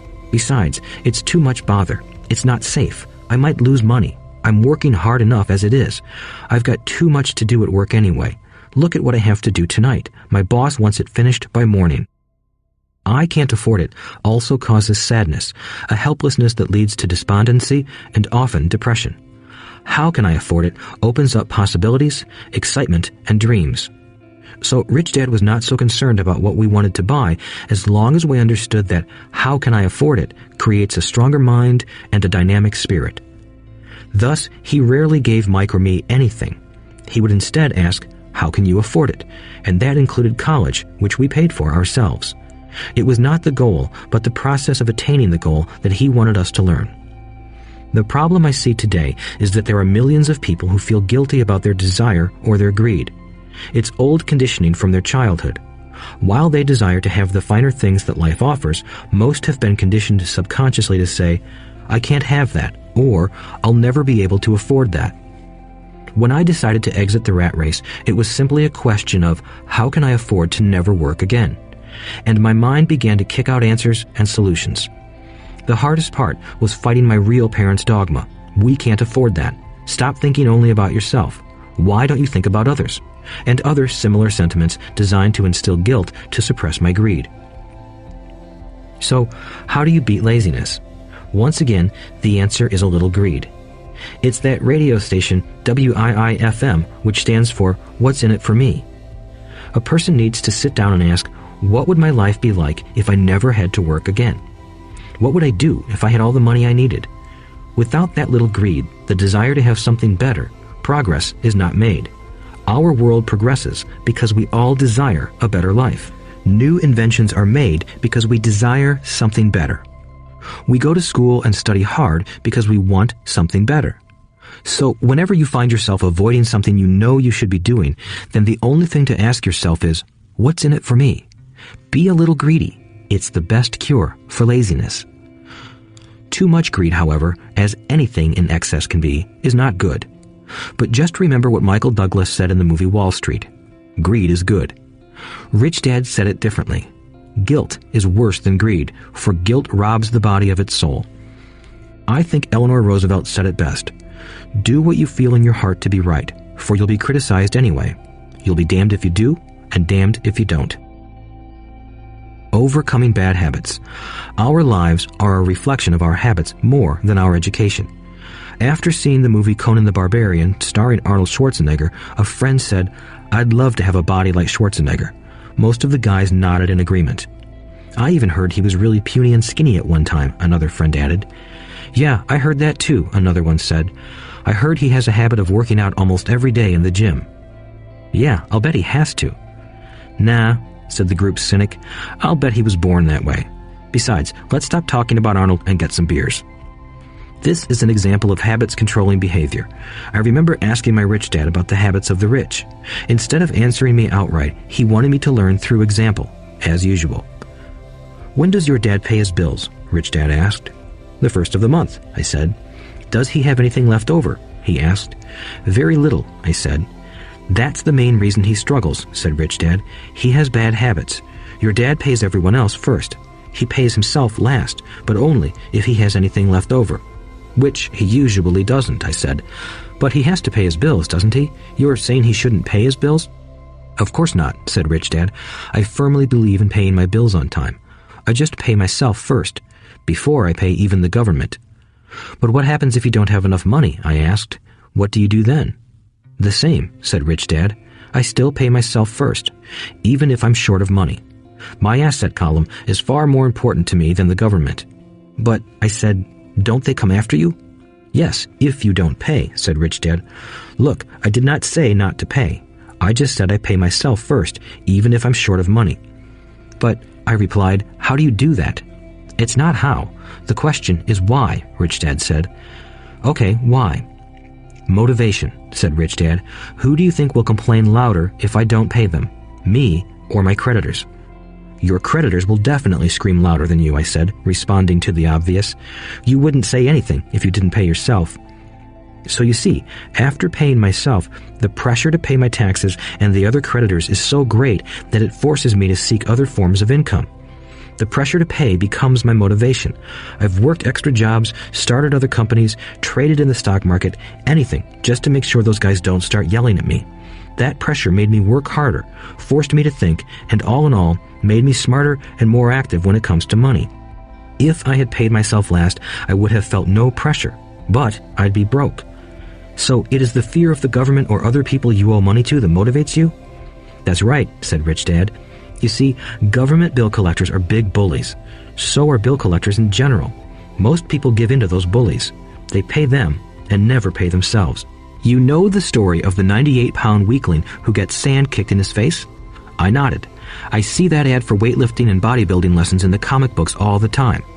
Well, most people let the bullies kick sand in their faces. I decided to use the fear of the bully to make me stronger. Others get weaker. Forcing myself to think about how to make extra money is like going to the gym and working out with weights. The more I work my mental money muscles out, the stronger I get. Now, I'm not afraid of those bullies. I liked what Rich Dad was saying, so if I pay myself first, I get financially stronger mentally and physically. Rich Dad nodded. And if I pay myself last, or not at all, I get weaker. So, people like bosses, managers, tax collectors, bill collectors, and landlords push me around all my life, just because I don't have good money habits. Rich Dad nodded. just like the 98-pound weakling. Overcoming arrogance. What I know makes me money. What I don't know loses me money. Every time I have been arrogant, I have lost money. Because when I'm arrogant, I truly believe that what I don't know is not important, Rich Dad would often tell me. I have found that many people use arrogance to try to hide their own ignorance. It often happens when I am discussing financial statements with accountants or even other investors. They try to bluster their way through the discussion. It is clear to me that they don't know what they're talking about. They're not lying, but they are not telling the truth. There are many people in the world of money, finances, and investments who have absolutely no idea what they're talking about. Most people in the money industry are just spouting off sales pitches like used car salesmen. When you know you are ignorant in a subject, start educating yourself by finding an expert in the field or a book on the subject. Chapter 8. Getting Started. There is gold everywhere. Most people are not trained to see it. I wish I could say acquiring wealth was easy for me, but it wasn't. So in response to the question, how do I start, I offer the thought process I go through on a day-to-day basis. It really is easy to find great deals. I promise you that. It's just like riding a bike. After a little wobbling, it's a piece of cake. But when it comes to money, it takes determination to get through the wobbling. That's a personal thing. To find million-dollar deals of a lifetime requires us to call on our financial genius. I believe that each of us has a financial genius within us. The problem is that our financial genius lies asleep, waiting to be called upon. It lies asleep because our culture has educated us into believing that the love of money is the root of all evil. It has encouraged us to learn a profession so we can work for money, but failed to teach us how to have money work for us. It taught us not to worry about our financial future because our company or the government would take care of us when our working days are over. However, it is our children, educated in the same school system, who will end up paying for this absence of financial education. The message is still to work hard, earn money, and spend it. And when we run short, we can always borrow more. Unfortunately, 90% of the Western world subscribes to the above dogma, simply because it's easier to find a job and work for money. If you are not one of the masses, I offer you the following 10 steps to awaken your financial genius. I simply offer you the steps I have personally followed. If you want to follow some of them, great. If you don't, make up your own. Your financial genius is smart enough to develop its own list. While in Peru, I asked a gold miner of 45 years how he was so confident about finding a gold mine. He replied, "There is gold everywhere. Most people are not trained to see it." And I would say that is true. In real estate, I can go out and in a day come up with 4 or 5 great potential deals, while the average person will go out and find nothing, even looking in the same neighborhood. The reason is that they have not taken the time to develop their financial genius. I offer you the following 10 steps as a process to develop your God-given powers, powers over which only you have control. 1. Find a reason greater than reality, the power of spirit. If you ask most people if they would like to be rich or financially free, they would say yes. But then reality sets in. The road seems too long with too many hills to climb. It's easier to just work for money and hand the excess over to your broker. I once met a young woman who had dreams of swimming for the U.S. Olympic team. The reality was that she had to get up every morning at 4 o'clock to swim for 3 hours before going to school. She did not party with her friends on Saturday night. She had to study and keep her grades up, just like everyone else. When I asked her what fueled her superhuman ambition and sacrifice, she simply said, "I do it for myself and the people I love. It's love that gets me over the hurdles and sacrifices." A reason or a purpose is a combination of wants and don't wants. When people ask me what my reason for wanting to be rich is, I tell them that it is a combination of deep emotional wants and don't wants. I will list a few. First, the don't wants, for they create the wants. I don't want to work all my life. I don't want what my parents aspired for, which was job security and a house in the suburbs. I don't like being an employee. I hated that my dad always missed my football games because he was so busy working on his career. I hated it when my dad worked hard all his life and the government took most of what he worked for at his death. He could not even pass on what he worked so hard for when he died. The rich don't do that. They work hard and pass it on to their children. Now, the wants. I want to be free to travel the world and live in the lifestyle I love. I want to be young when I do this. I want to simply be free. I want control over my time and my life. I want money to work for me. Those are my deep-seated emotional reasons. What are yours? If they are not strong enough, then the reality of the road ahead may be greater than your reasons. I have lost money and been set back many times, but it was the deep emotional reasons that kept me standing up and going forward. I wanted to be free by age 40, but it took me until I was 47, with many learning experiences along the way. As I said, I wish I could say it was easy. It wasn't, but it wasn't that hard either. I've learned that without a strong reason or purpose, anything in life is hard. If you do not have a strong reason, there is no sense listening further. It will sound like too much work. 2. Make daily choices. The power of choice. Choice is the main reason people want to live in a free country. We want the power to choose. Financially, with every dollar we get in our hands, we hold the power to choose our future, to be rich, poor, or middle class. Our spending habits reflect who we are. Poor people simply have poor spending habits. The benefit I had as a boy was that I loved playing Monopoly constantly. Nobody told me Monopoly was only for kids, so I just kept playing the game as an adult. I also had a rich dad who pointed out to me the difference between an asset and a liability.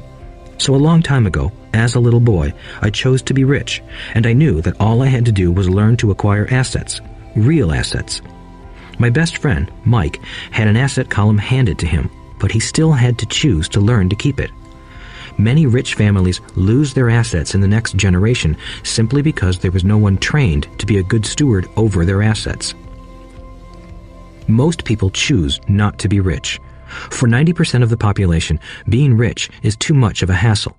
So they invent sayings that go, "I'm not interested in money. I'll never be rich. I don't have to worry. I'm still young. When I make some money, then I'll think about my future.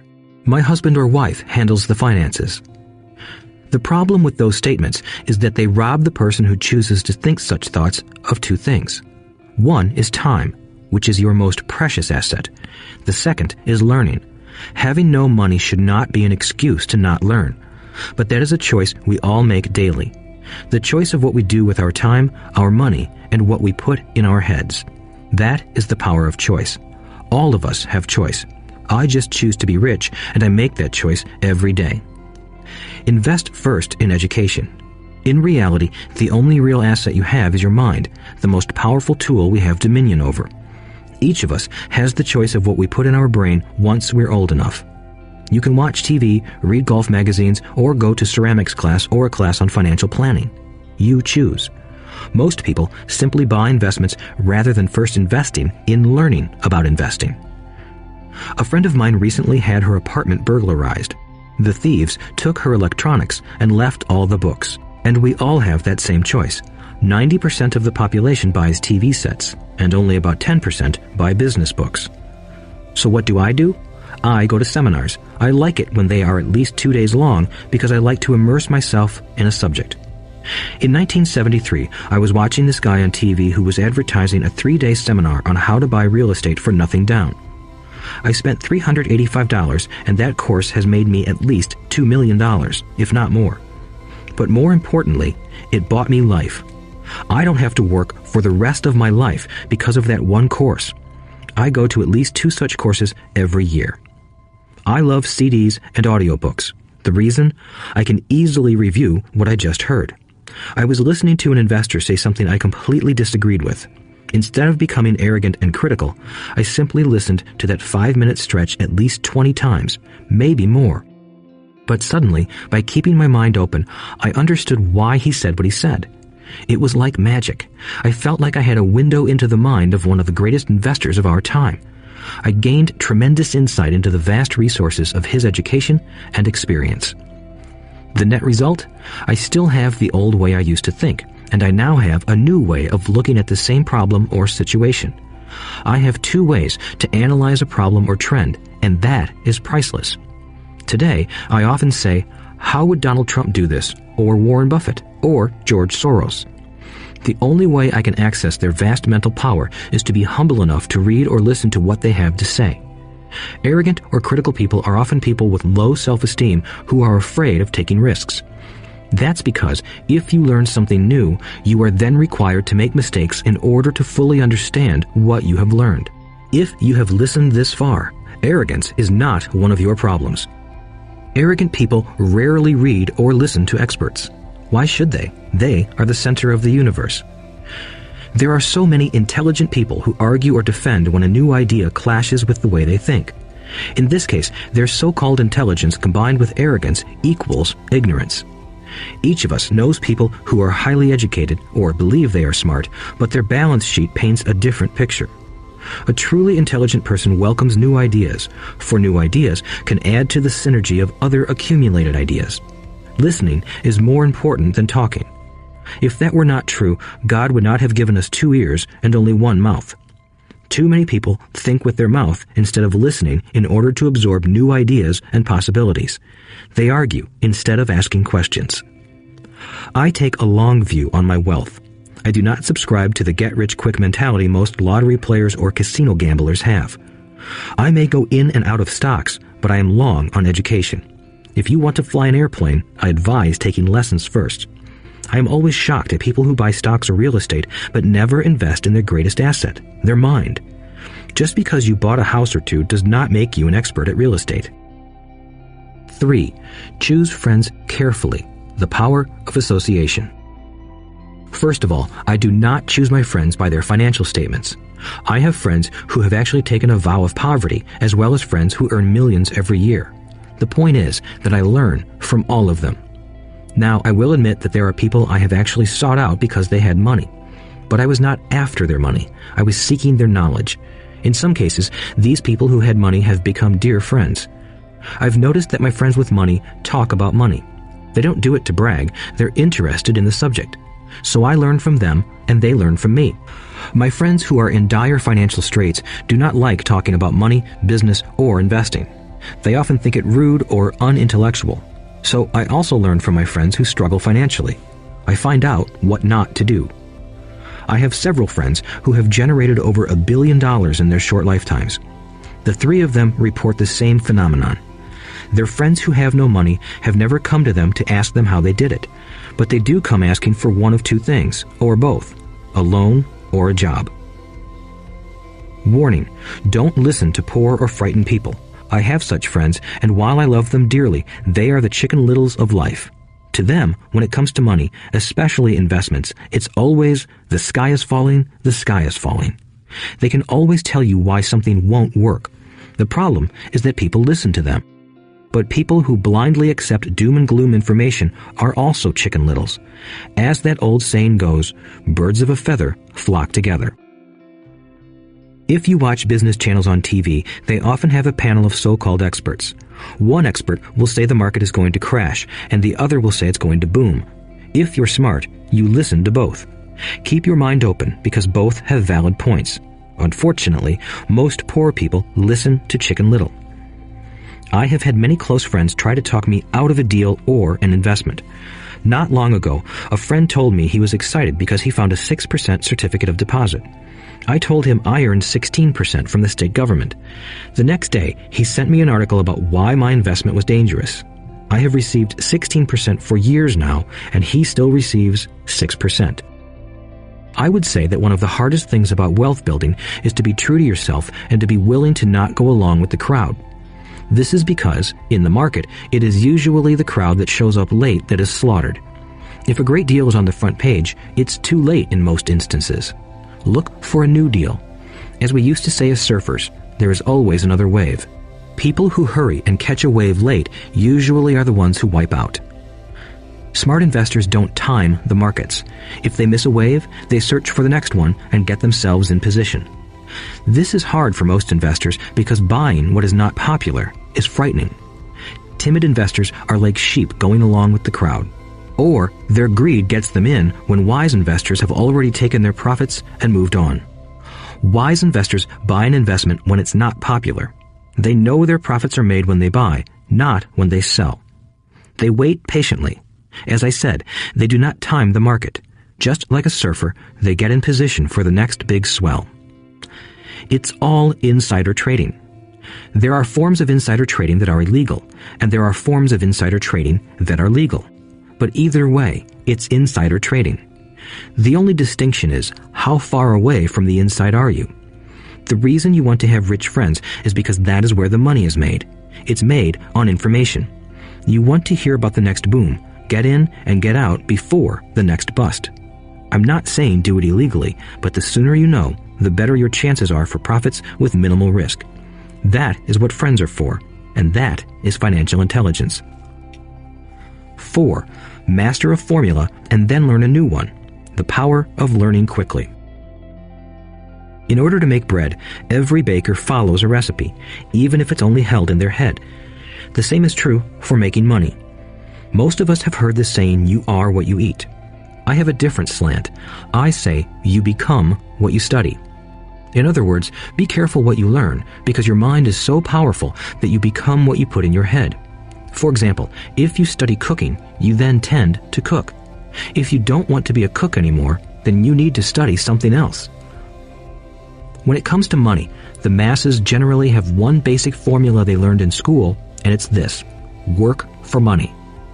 The predominant formula I see in the world is that every day millions of people get up, go to work, earn money, pay bills, balance checkbooks, buy some mutual funds, and go back to work.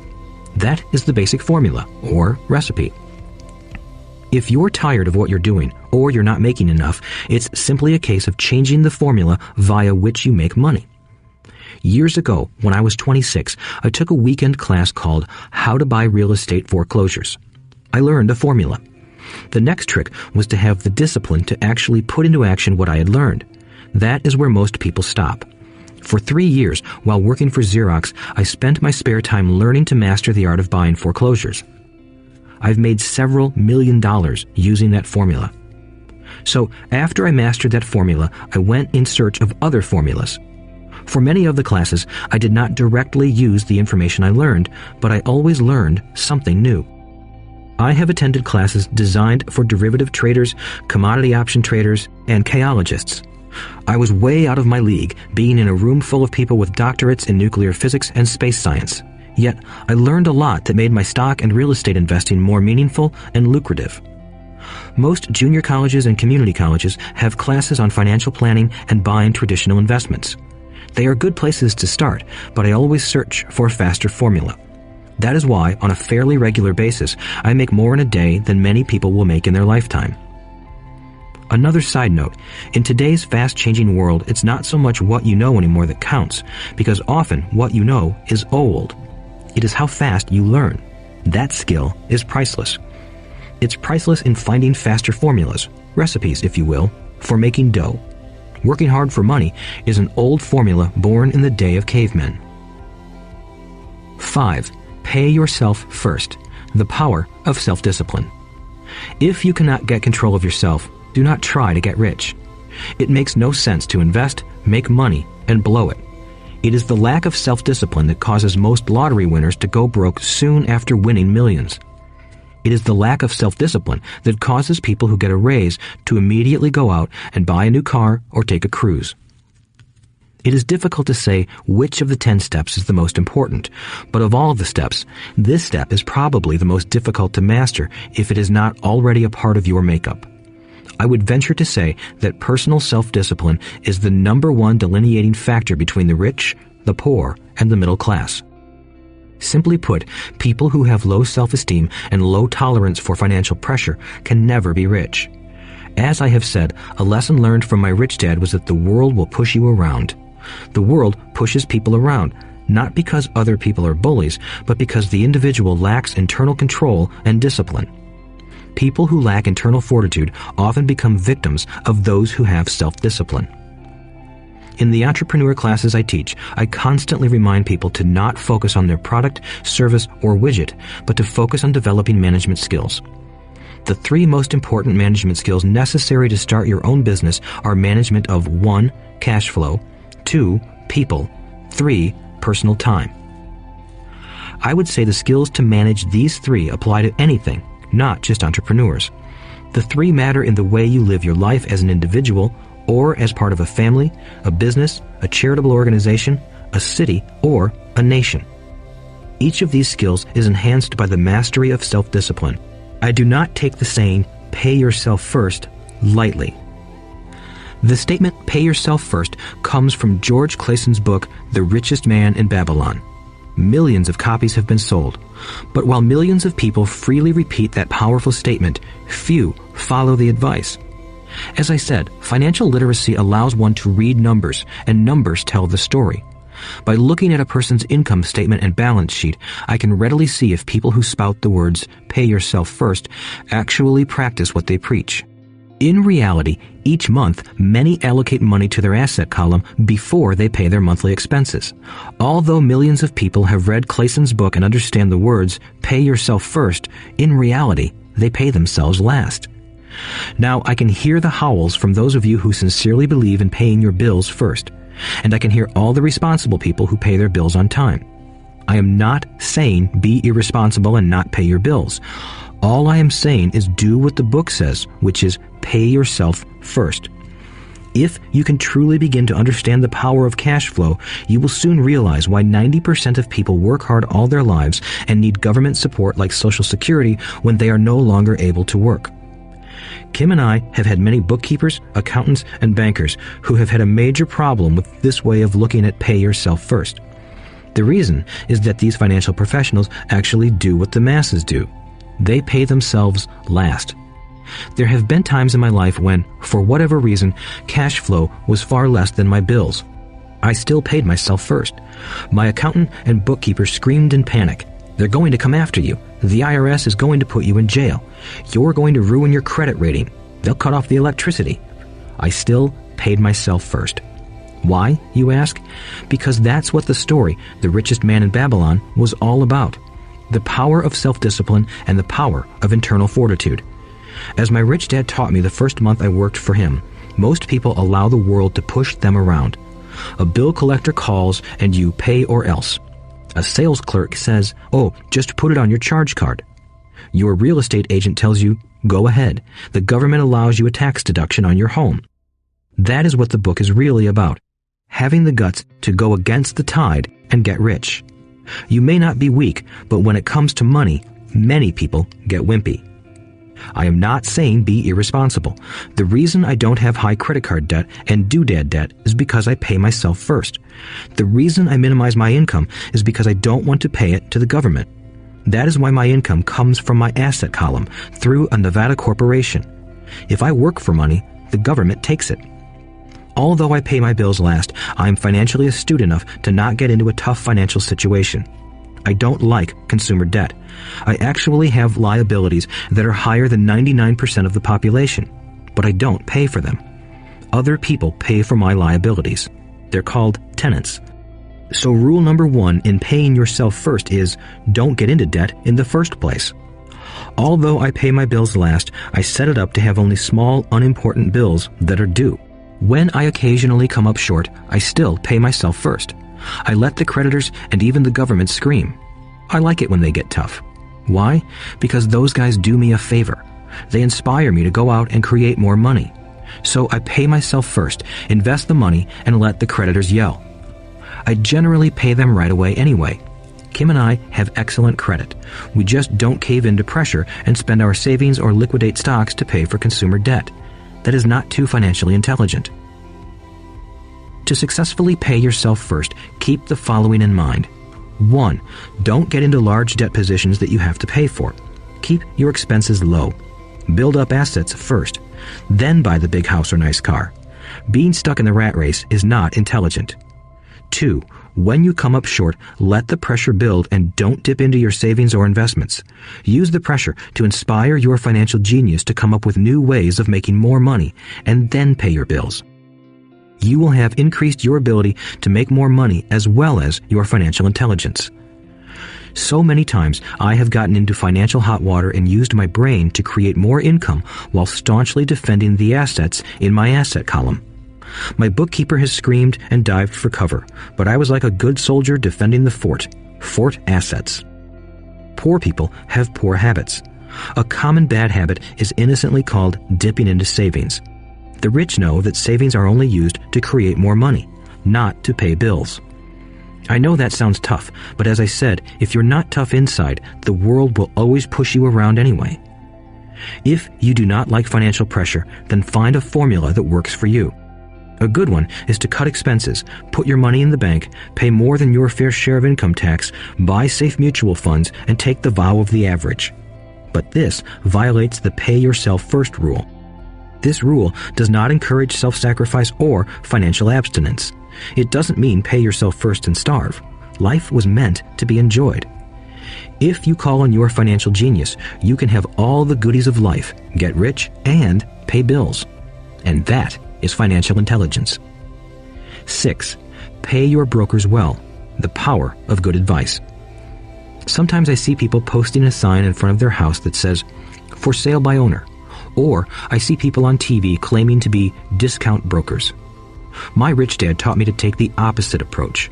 He believed in paying professionals well, and I have adopted that policy also. Today, I have expensive attorneys, accountants, real estate brokers, and stockbrokers. Why? Because if, and I do mean if, the people are professionals, their services should make you money. And the more money they make, the more money I make. We live in the information age. Information is priceless. A good broker should provide you with information as well as take the time to educate you. I have several brokers who do that for me. Some taught me when I had little or no money, and I am still with them today. What I pay a broker is tiny in comparison with what kind of money I can make because of the information they provide. I love it when my real estate broker or stockbroker makes a lot of money because that usually means I made a lot of money. A good broker saves me time in addition to making me money. Like when I bought the vacant land for $9,000 and sold it immediately for over $25,000 so I could buy my Porsche quicker. A broker is my eyes and ears in the market. They're there every day, so I do not have to be. I'd rather play golf. People who sell their house on their own must not value their time much. Why would I want to save a few bucks when I could use that time to make more money or spend it with those I love? What I find funny is that so many poor and middle-class people insist on tipping restaurant help 15 to 20%, even for bad service, but complain about paying a broker 3 to 7%. They enjoy tipping people in the expense column and stiffing people in the asset column. That is not financially intelligent. Keep in mind that not all brokers are created equal. Unfortunately, most brokers are only salespeople. They sell, but they themselves own little or no real estate. There is a tremendous difference between a broker who sells houses and a broker who sells investments. The same is true for stock, bond, mutual fund, and insurance, brokers who call themselves financial planners. When I interview any paid professional, I first find out how much property or stocks they personally own and what percentage they pay in taxes. And that applies to my tax attorney as well as my accountant. I have an accountant who minds his own business. His profession is accounting, but his business is real estate. I used to have an accountant who was a small business accountant, but he had no real estate. I switched because we did not love the same business. Find a broker who has your best interests at heart. Many brokers will spend the time educating you, and they could be the best asset you find. Just be fair, and most of them will be fair to you. If all you can think about is cutting their commissions, then why should they want to help you? It's just simple logic. As I said earlier, one of the management skills is the management of people. Many people only manage people they feel smarter than and they have power over. Many middle managers remain middle managers, failing to get promoted because they know how to work with people below them, but not with people above them. The real skill is to manage and reward the people who are smarter than you in some technical area. That is why companies have a board of directors. You should have one too. That is financial intelligence. 7. Be an Indian giver.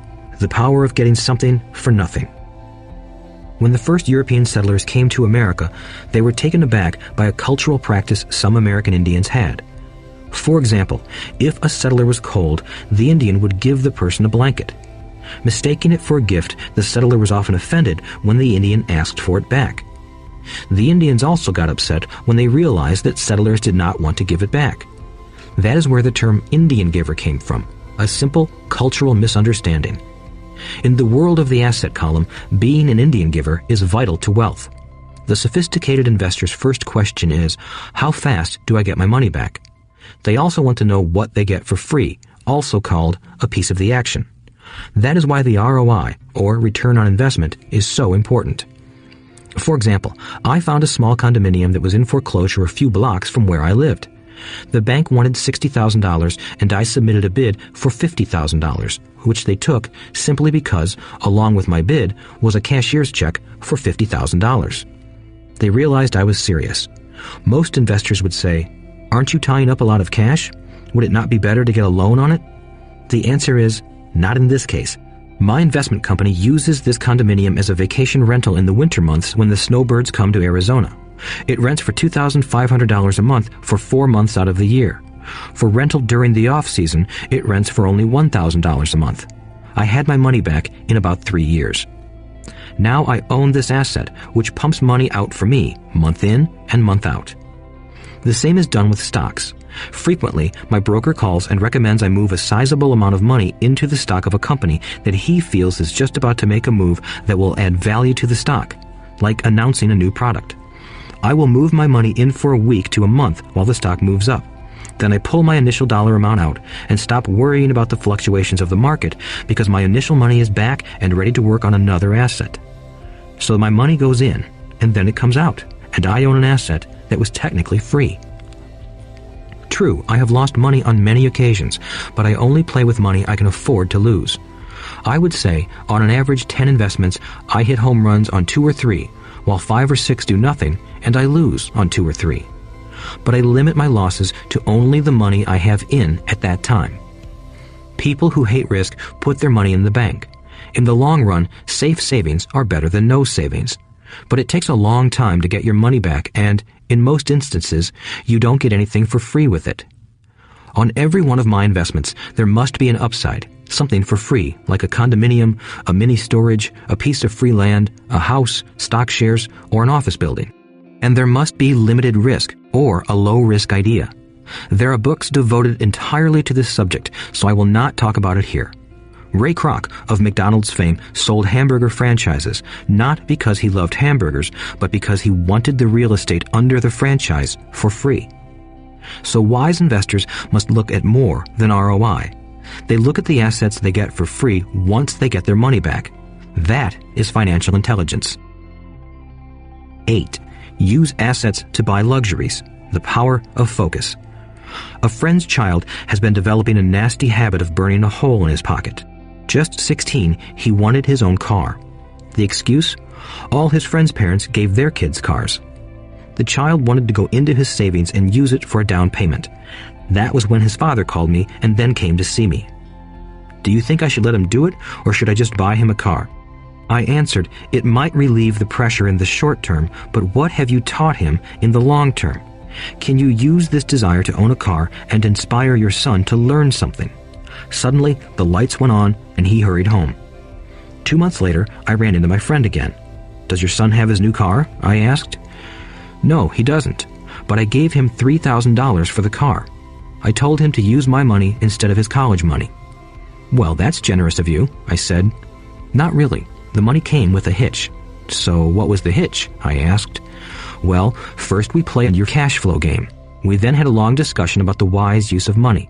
After that, I gave him a subscription to the Wall Street Journal and a few books on the stock market." "Then what?" I asked. "What was the catch?" I told him that $3,000 was his, but he could not directly buy a car with it. He could use it to find a stockbroker and buy and sell stocks. Once he had made $6,000 with the $3,000, the money would be his for the car, and the $3,000 would go into his college fund. "And what are the results?" I asked. "Well, he got lucky early in his trading, but lost everything a few days later. Then he really got interested. Today, I would say he is down $2,000, but his interest is up. He has read all the books I bought him, and he's gone to the library to get more. He reads the Wall Street Journal voraciously, watching for indicators. He's only got $1,000 left, but his interest and learning are sky high. He knows that if he loses that money, he walks for 2 more years. But he does not seem to care. He even seems uninterested in getting a car because he's found a game that is more fun." "What happens if he loses all the money?" I asked. "We'll cross that bridge when we get to it. I'd rather have him lose everything now than wait till he's our age to risk losing everything. And besides, that is the best $3,000 I've ever spent on his education. What he is learning will serve him for life, and he seems to have gained a new respect for the power of money. As I said earlier, if a person cannot master the power of self-discipline, it is best not to try to get rich. I say this because although the process of developing cash flow from an asset column is easy in theory, what's hard is the mental fortitude to direct money to the correct use. Due to external temptations, it is much easier in today's consumer world to simply blow money out the expense column. With weak mental fortitude, that money flows into the paths of least resistance. That is the cause of poverty and financial struggle. The following example illustrates the financial intelligence needed to direct money to make more money. If we give 100 people $10,000 at the start of the year, I believe that at the end of the year, 80 would have nothing left. In fact, many would have created greater debt by making a down payment on a new car, refrigerator, electronics, or a holiday. 16 would have increased that $10,000 by 5 to 10%. 4 would have increased it to $20,000 or into the millions. We go to school to learn a profession so we can work for money. It is my opinion that it's just as important to learn how to have money work for you. I love my luxuries as much as anyone else. The difference is I don't buy them on credit. It's the keep up with the Joneses trap. When I wanted to buy a Porsche, the easy road would have been to call my banker and get a loan. Instead of choosing to focus in the liability column, I chose to focus in the asset column. As a habit, I use my desire to consume to inspire and motivate my financial genius to invest. Too often today, we focus on borrowing money to get the things we want instead of focusing on creating money. One is easier in the short term, but harder in the long term. It's a bad habit that we as individuals and as a nation have gotten into. Remember, the easy road often becomes hard, and the hard road often becomes easy. The earlier you can train yourself and those you love to be masters of money, the better. Money is a powerful force. Unfortunately, people use the power of money against themselves. If your financial intelligence is low, money will run all over you. It will be smarter than you. If money is smarter than you, you will work for it all your life. To be the master of money, you need to be smarter than it. Then money will do as it is told. It will obey you. Instead of being a slave to it, you will be the master of it. That is financial intelligence. 9. Choose heroes, the power of myth. When I was a kid, I greatly admired Willie Mays, Hank Aaron, and Yogi Berra. They were my heroes, and I wanted to be just like them. I treasured their baseball cards. I knew their stats, the RBIs, the ERAs, their batting averages, how much they got paid, and how they came up from the minor leagues. As a 9-year-old kid, when I stepped up to bat or played first base or catcher, I wasn't me. I pretended I was a famous baseball player. It's one of the most powerful ways we learn, and we often lose that as adults. We lose our heroes. Today, I watch young kids playing basketball near my home. On the court, they're not little Johnny. They're pretending to be their favorite basketball hero. Copying or emulating heroes is true power learning. I have new heroes as I grow older. I have golf heroes, and I copy their swings and do my best to read everything I can about them. I also have heroes such as Donald Trump, Warren Buffett, Peter Lynch, George Soros, and Jim Rogers. I know their stats just like I knew the ERAs and RBIs of my childhood baseball heroes. I follow what Warren Buffett invests in, and I read anything I can about his point of view on the market and how he chooses stocks. And I read about Donald Trump, trying to find out how he negotiates and puts deals together. Just as I was not me when I was up to bat, when I'm in the market or I'm negotiating a deal, I am subconsciously acting with the bravado of Trump. Or, when analyzing a trend, I look at it as though Warren Buffett were doing it. By having heroes, we tap into a tremendous source of raw genius. But heroes do more than simply inspire us. Heroes make things look easy. Making it look easy convinces us to want to be just like them. If they can do it, so can I. When it comes to investing, too many people make it sound hard. Instead, find heroes who make it look easy. 10. Teach and you shall receive. The power of giving. Both of my dads were teachers. My rich dad taught me a lesson I have carried all my life, the necessity of being charitable or giving. My educated dad gave a lot of his time and knowledge, but almost never gave away money. He usually said that he would give when he had some extra money, but of course, there was rarely any extra. My rich dad gave money as well as education. He believed firmly in tithing. If you want something, you first need to give, he would always say. When he was short of money, he gave money to his church or to his favorite charity. If I could leave one single idea with you, it is that idea. Whenever you feel short or in need of something, give what you want first and it will come back in buckets. That is true for money, a smile, love, or friendship. I know it is often the last thing a person may want to do, but it has always worked for me. I trust that the principle of reciprocity is true, and I give what I want. I want money, so I give money, and it comes back in multiples. I want sales, so I help someone else sell something, and sales come to me. I want contacts, and I help someone else get contacts. Like magic, contacts come to me. I heard a saying years ago that went, God does not need to receive, but humans need to give.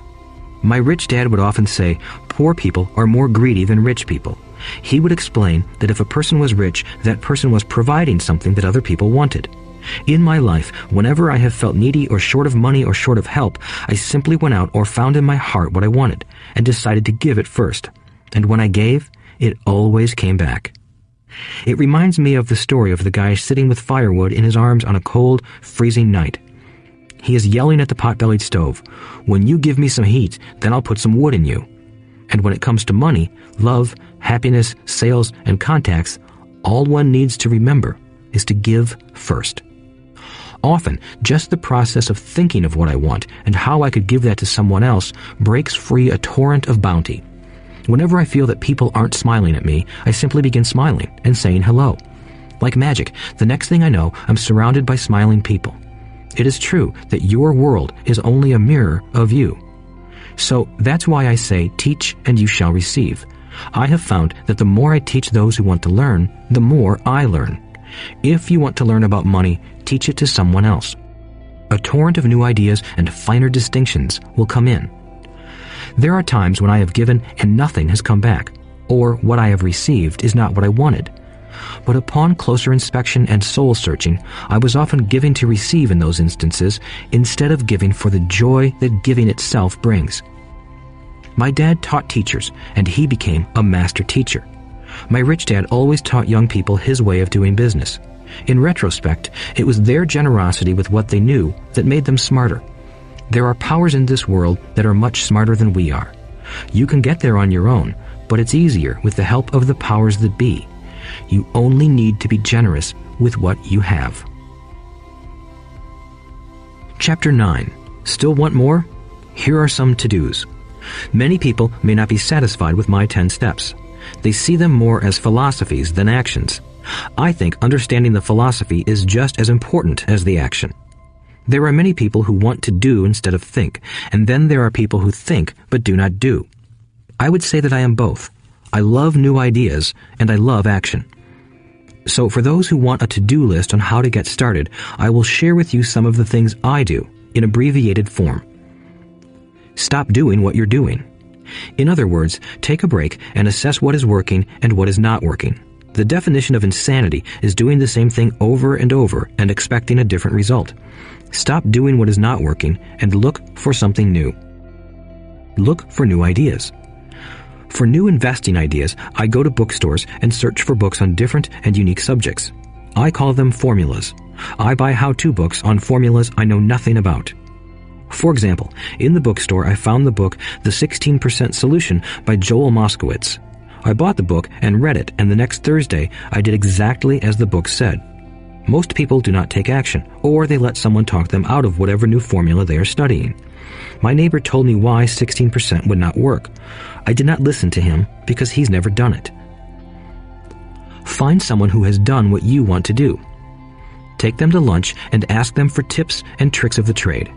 As for 16% tax lien certificates, I went to the county tax office and found the government employee who worked in that office. I found out that she too invested in the tax liens.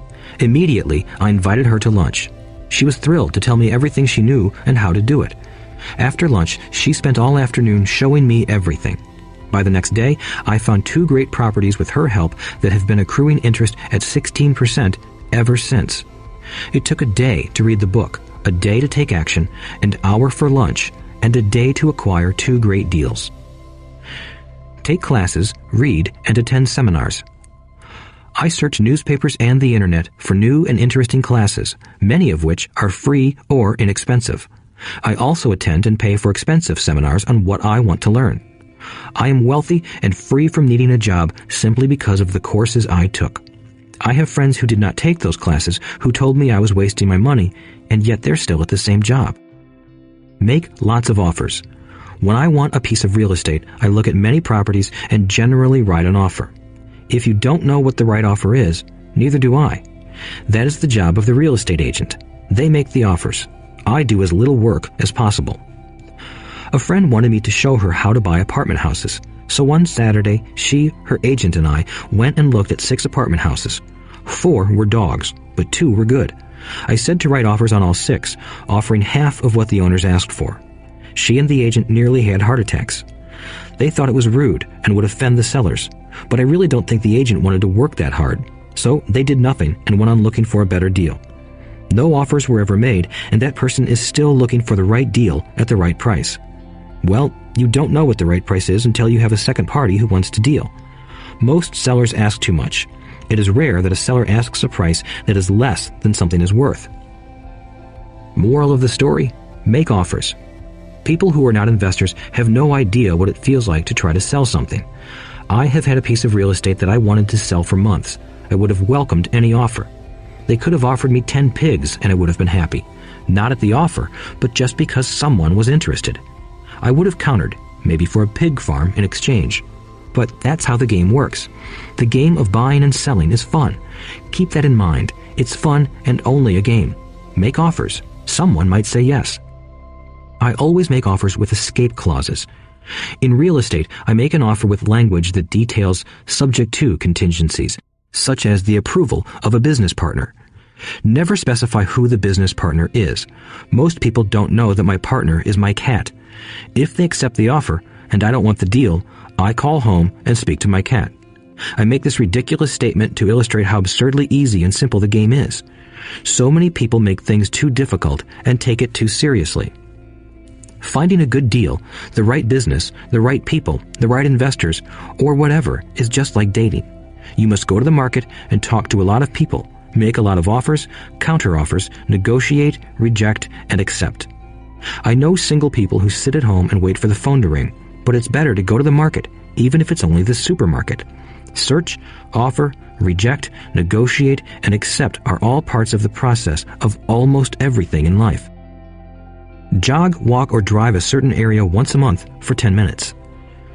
I have found some of my best real estate investments doing this. I will jog a certain neighborhood for a year and look for change. For there to be profit in a deal, there must be 2 elements, a bargain and change. There are lots of bargains, but it's change that turns a bargain into a profitable opportunity. So when I jog a neighborhood I might like to invest in. It is the repetition that causes me to notice slight differences. I notice real estate signs that are up for a long time. That means the seller might be more agreeable to deal. I watch for moving trucks going in or out. I stop and talk to the drivers. I talk to the postal carriers. It's amazing how much information they acquire about an area. I find a bad area, especially an area that the news has scared everyone away from. I drive it for sometimes a year, waiting for signs of something changing for the better. I talk to retailers, especially new ones, and find out why they're moving in. It takes only a few minutes a month, and I do it while doing something else, like exercising or going to and from the store. Shop for bargains in all markets.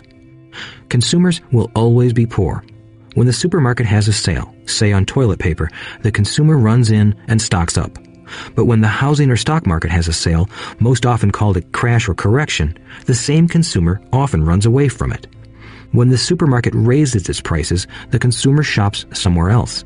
But when housing or the stock market raises their prices, the same consumer often rushes in and starts buying. Always remember, profits are made in the buying, not in the selling. Look in the right places. A neighbor bought a condominium for $100,000. I bought the identical condo next door for $50,000. He told me he's waiting for the price to go up. I told him that profit is made when you buy, not when you sell. He shopped with a real estate broker who owns no property of her own. I shopped at the foreclosure auction. I paid $500 for a class on how to do this. My neighbor thought that the $500 for a real estate investment class was too expensive. He said he could not afford the money or the time. So he waits for the prices to go up. Look for people who want to buy first, then look for someone who wants to sell. A friend was looking for a certain piece of land. He had the money, but did not have the time.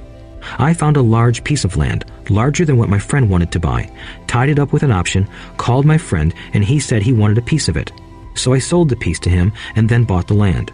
I kept the remaining land as mine for free. Moral of the story: buy the pie and cut it in pieces. Most people look for what they can afford, so they look too small. They buy only a piece of the pie, so they end up paying more for less. Small thinkers don't get the big breaks. If you want to get richer, think big. Think big. Retailers love giving volume discounts simply because most business people love big spenders. So even if you're small, you can always think big. When my company was in the market for computers, I called several friends and asked them if they were ready to buy also. We then went to different dealers and negotiated a great deal because we wanted to buy so many. I have done the same with stocks. Small people remain small because they think small, act alone, or don't act at all. Learn from history. All the big companies on the stock exchange started out as small companies. Colonel Sanders did not get rich until after he lost everything in his 60s. Bill Gates was one of the richest men in the world before he was 30. Action always beats inaction. These are just a few of the things I have done and continue to do to recognize opportunities. The important words are have done and do. As repeated many times throughout this audiobook, you must take action before you can receive the financial rewards. Act now. Final thoughts. I would like to share some final thoughts with you. The main reason I wrote this book, and the reason it has remained a bestseller since 2000, was to share insights into how increased financial intelligence can be used to solve many of life's common problems. Without financial training, we all too often use the standard formulas to get through life. Work hard, save, borrow, and pay excessive taxes. Today, more than ever, we need better information. I use the following story as an example of a financial problem that confronts many young families today. How do you afford a good education for your children and provide for your own retirement? It requires using financial intelligence instead of hard work. A friend of mine was griping one day about how hard it was to save money for his 4 children's college educations. He was putting $300 away in a college fund each month and had so far accumulated only about $12,000. He had about 12 more years to save for college since his oldest child was then 6 years old. At the time, the real estate market in Phoenix was terrible. People were giving houses away. I suggested to my friend that he buy a house with some of the money in his college fund. The idea intrigued him, and we began to discuss the possibility. His primary concern was that he did not have credit with the bank to buy another house since he was so overextended. I assured him that there were other ways to finance a property rather than through the bank. We looked for a house for 2 weeks, a house that would fit all our criteria. There were plenty to choose from, so shopping was fun. Finally, we found a 3-bedroom, 2-bath home in a prime neighborhood. The owner had been downsized and needed to sell that day because he and his family were moving to California where another job waited. The owner wanted $102,000, but we offered only $79,000. He took it immediately and agreed to carry back the loan with a 10% down payment. All my friend had to come up with was $7,900. As soon as the owner moved, my friend put the house up for rent. After all expenses were paid, including the mortgage, he put $125 in his pocket each month. His plan was to keep the house for 12 years and let the mortgage get paid down faster by applying the extra $125 to the principal each month. We figured that in 12 years, a large portion of the mortgage would be paid off and he could possibly be clearing $800 a month by the time his first child went to college. He could also sell the house if it had appreciated in value. 3 years later, the real estate market greatly improved in Phoenix, and he was offered $156,000 for the same house by the tenant who lived in it. Again, he asked me what I thought. I advised that he sell it, using a 1031 tax-deferred exchange. Suddenly, he had nearly $80,000 to operate with. I called another friend in Austin, Texas, who then moved this tax-deferred capital gain into a mini storage facility. Within 3 months, he began receiving checks for a little less than $1,000 a month, which he then poured back into the college fund.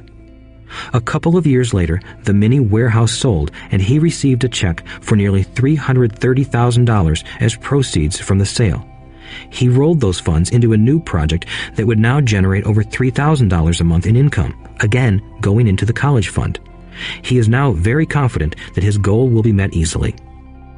It only took $7,900 to start and a little financial intelligence. His children will be able to afford the education they want, and he will then use the underlying asset, wrapped in his legal entity, to pay for his retirement. As a result of this successful investment strategy, he will be able to retire early. Thank you for listening to this audiobook. I hope it has provided some insights into utilizing the power of money to work for you. Today, we need greater financial intelligence to simply survive. The idea that it takes money to make money is the thinking of financially unsophisticated people. It does not mean that they're not intelligent. They have simply not learned the science of money making money. Money is only an idea. If you want more money, simply change your thinking. Every self-made person started small with an idea and then turned it into something big.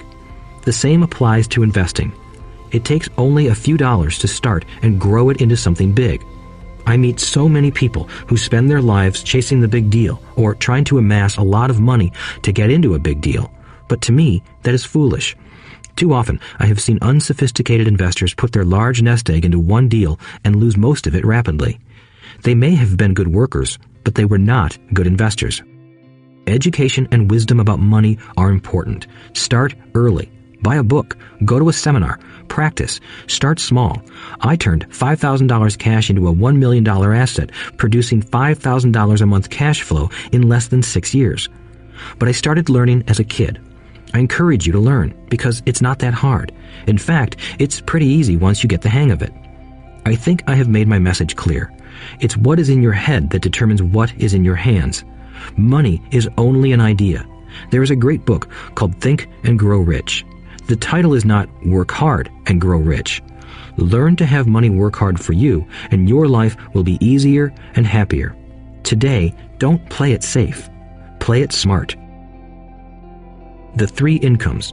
In the world of accounting, there are 3 different types of income. 1, ordinary earned. 2, portfolio. 3, passive. When my poor dad said to me, go to school, get good grades, and find a safe, secure job, he was recommending I work for earned income. When my rich dad said, the rich don't work for money, they have their money work for them, he was talking about passive income and portfolio income. Passive income, in most cases, is income derived from real estate investments. Portfolio income is income derived from paper assets such as stocks and bonds. Portfolio income is the income that makes Bill Gates the richest man in the world, not earned income. Rich Dad used to say, the key to becoming wealthy is the ability to convert earned income into passive income or portfolio income as quickly as possible. He would say, taxes are highest on earned income. The least taxed income is passive income. That is another reason why you want your money working hard for you. The government taxes the income you work hard for more than the income your money works hard for. In my second book, Rich Dad's Cash Flow Quadrant, I explain the 4 different types of people who make up the world of business. They are E, employee, S, self-employed, B, business owner, and I, investor. Most people go to school to learn to be an E or an S. The cash flow quadrant is written about the core differences of these 4 types and how people can change their quadrant. In fact, most of our products are created for people in the B and I quadrants. In Rich Dad's Guide to Investing, book number 3 in the Rich Dad series, I go into more detail on the importance of converting earned income into passive and portfolio income. Rich Dad used to say, all a real investor does is convert earned income into passive and portfolio income. If you know what you're doing, investing is not risky. It's just common sense. The key to financial freedom. The key to financial freedom and great wealth is a person's ability to convert earned income into passive and/or portfolio income. My rich dad spent a lot of time teaching Mike and me this skill. Having this ability is the reason my wife Kim and I are financially free, never needing to work again. We continue to work because we choose to. Today, we own a real estate investment company for passive income and participate in private placements and initial public offerings of stock for portfolio income. We also went back to work to build a financial education company so that we can continue to create and publish books and games. All of our educational products are created to teach the same skills my rich dad taught me, the skills of converting earned income into passive and portfolio income. The games we create are important because they teach what books cannot teach. For example, you would never learn to ride a bicycle by only reading a book. Our cash flow games for adults and cash flow for kids game are designed to teach players the basic investment skills of converting earned income into passive and portfolio income. They also teach the principles of accounting and financial literacy. These games are the only educational products in the world that teach people all of these skills simultaneously. Cashflow 202 is the advanced version of Cashflow 101 and requires the game board from 101 as well as a full understanding of 101 before it can be played. Cashflow 101 and Cashflow for Kids teach the principles of fundamental investing. Cashflow 202 teaches the principles of technical investing. Technical investing involves advanced trading techniques such as short selling, call options, put options, and straddles. A person who understands these advanced techniques is able to make money when the market goes up, as well as when the market comes down. As my rich dad would say, a real investor makes money in an up market and a down market. That is why they make so much money. One of the reasons they make more money is simply because they have more self-confidence. Rich dad would say they have more self-confidence because they are less afraid of losing. In other words, the average investor does not make as much money because they are so afraid of losing money. The average investor does not know how to protect themselves from losses, and that is what Cashflow 202 teaches. Average investors think investing is risky because they have not been formally trained to be professional investors. As Warren Buffett, America's richest investor, says, risk comes from not knowing what you're doing. My board games teach the simple basics of fundamental investing and technical investing while people are having fun. I occasionally hear someone say, your educational games are expensive, which poses the question of ROI, the return on investment, or the value returned for the price paid. I nod my head and reply, yes, they may be expensive, especially when compared to entertainment board games.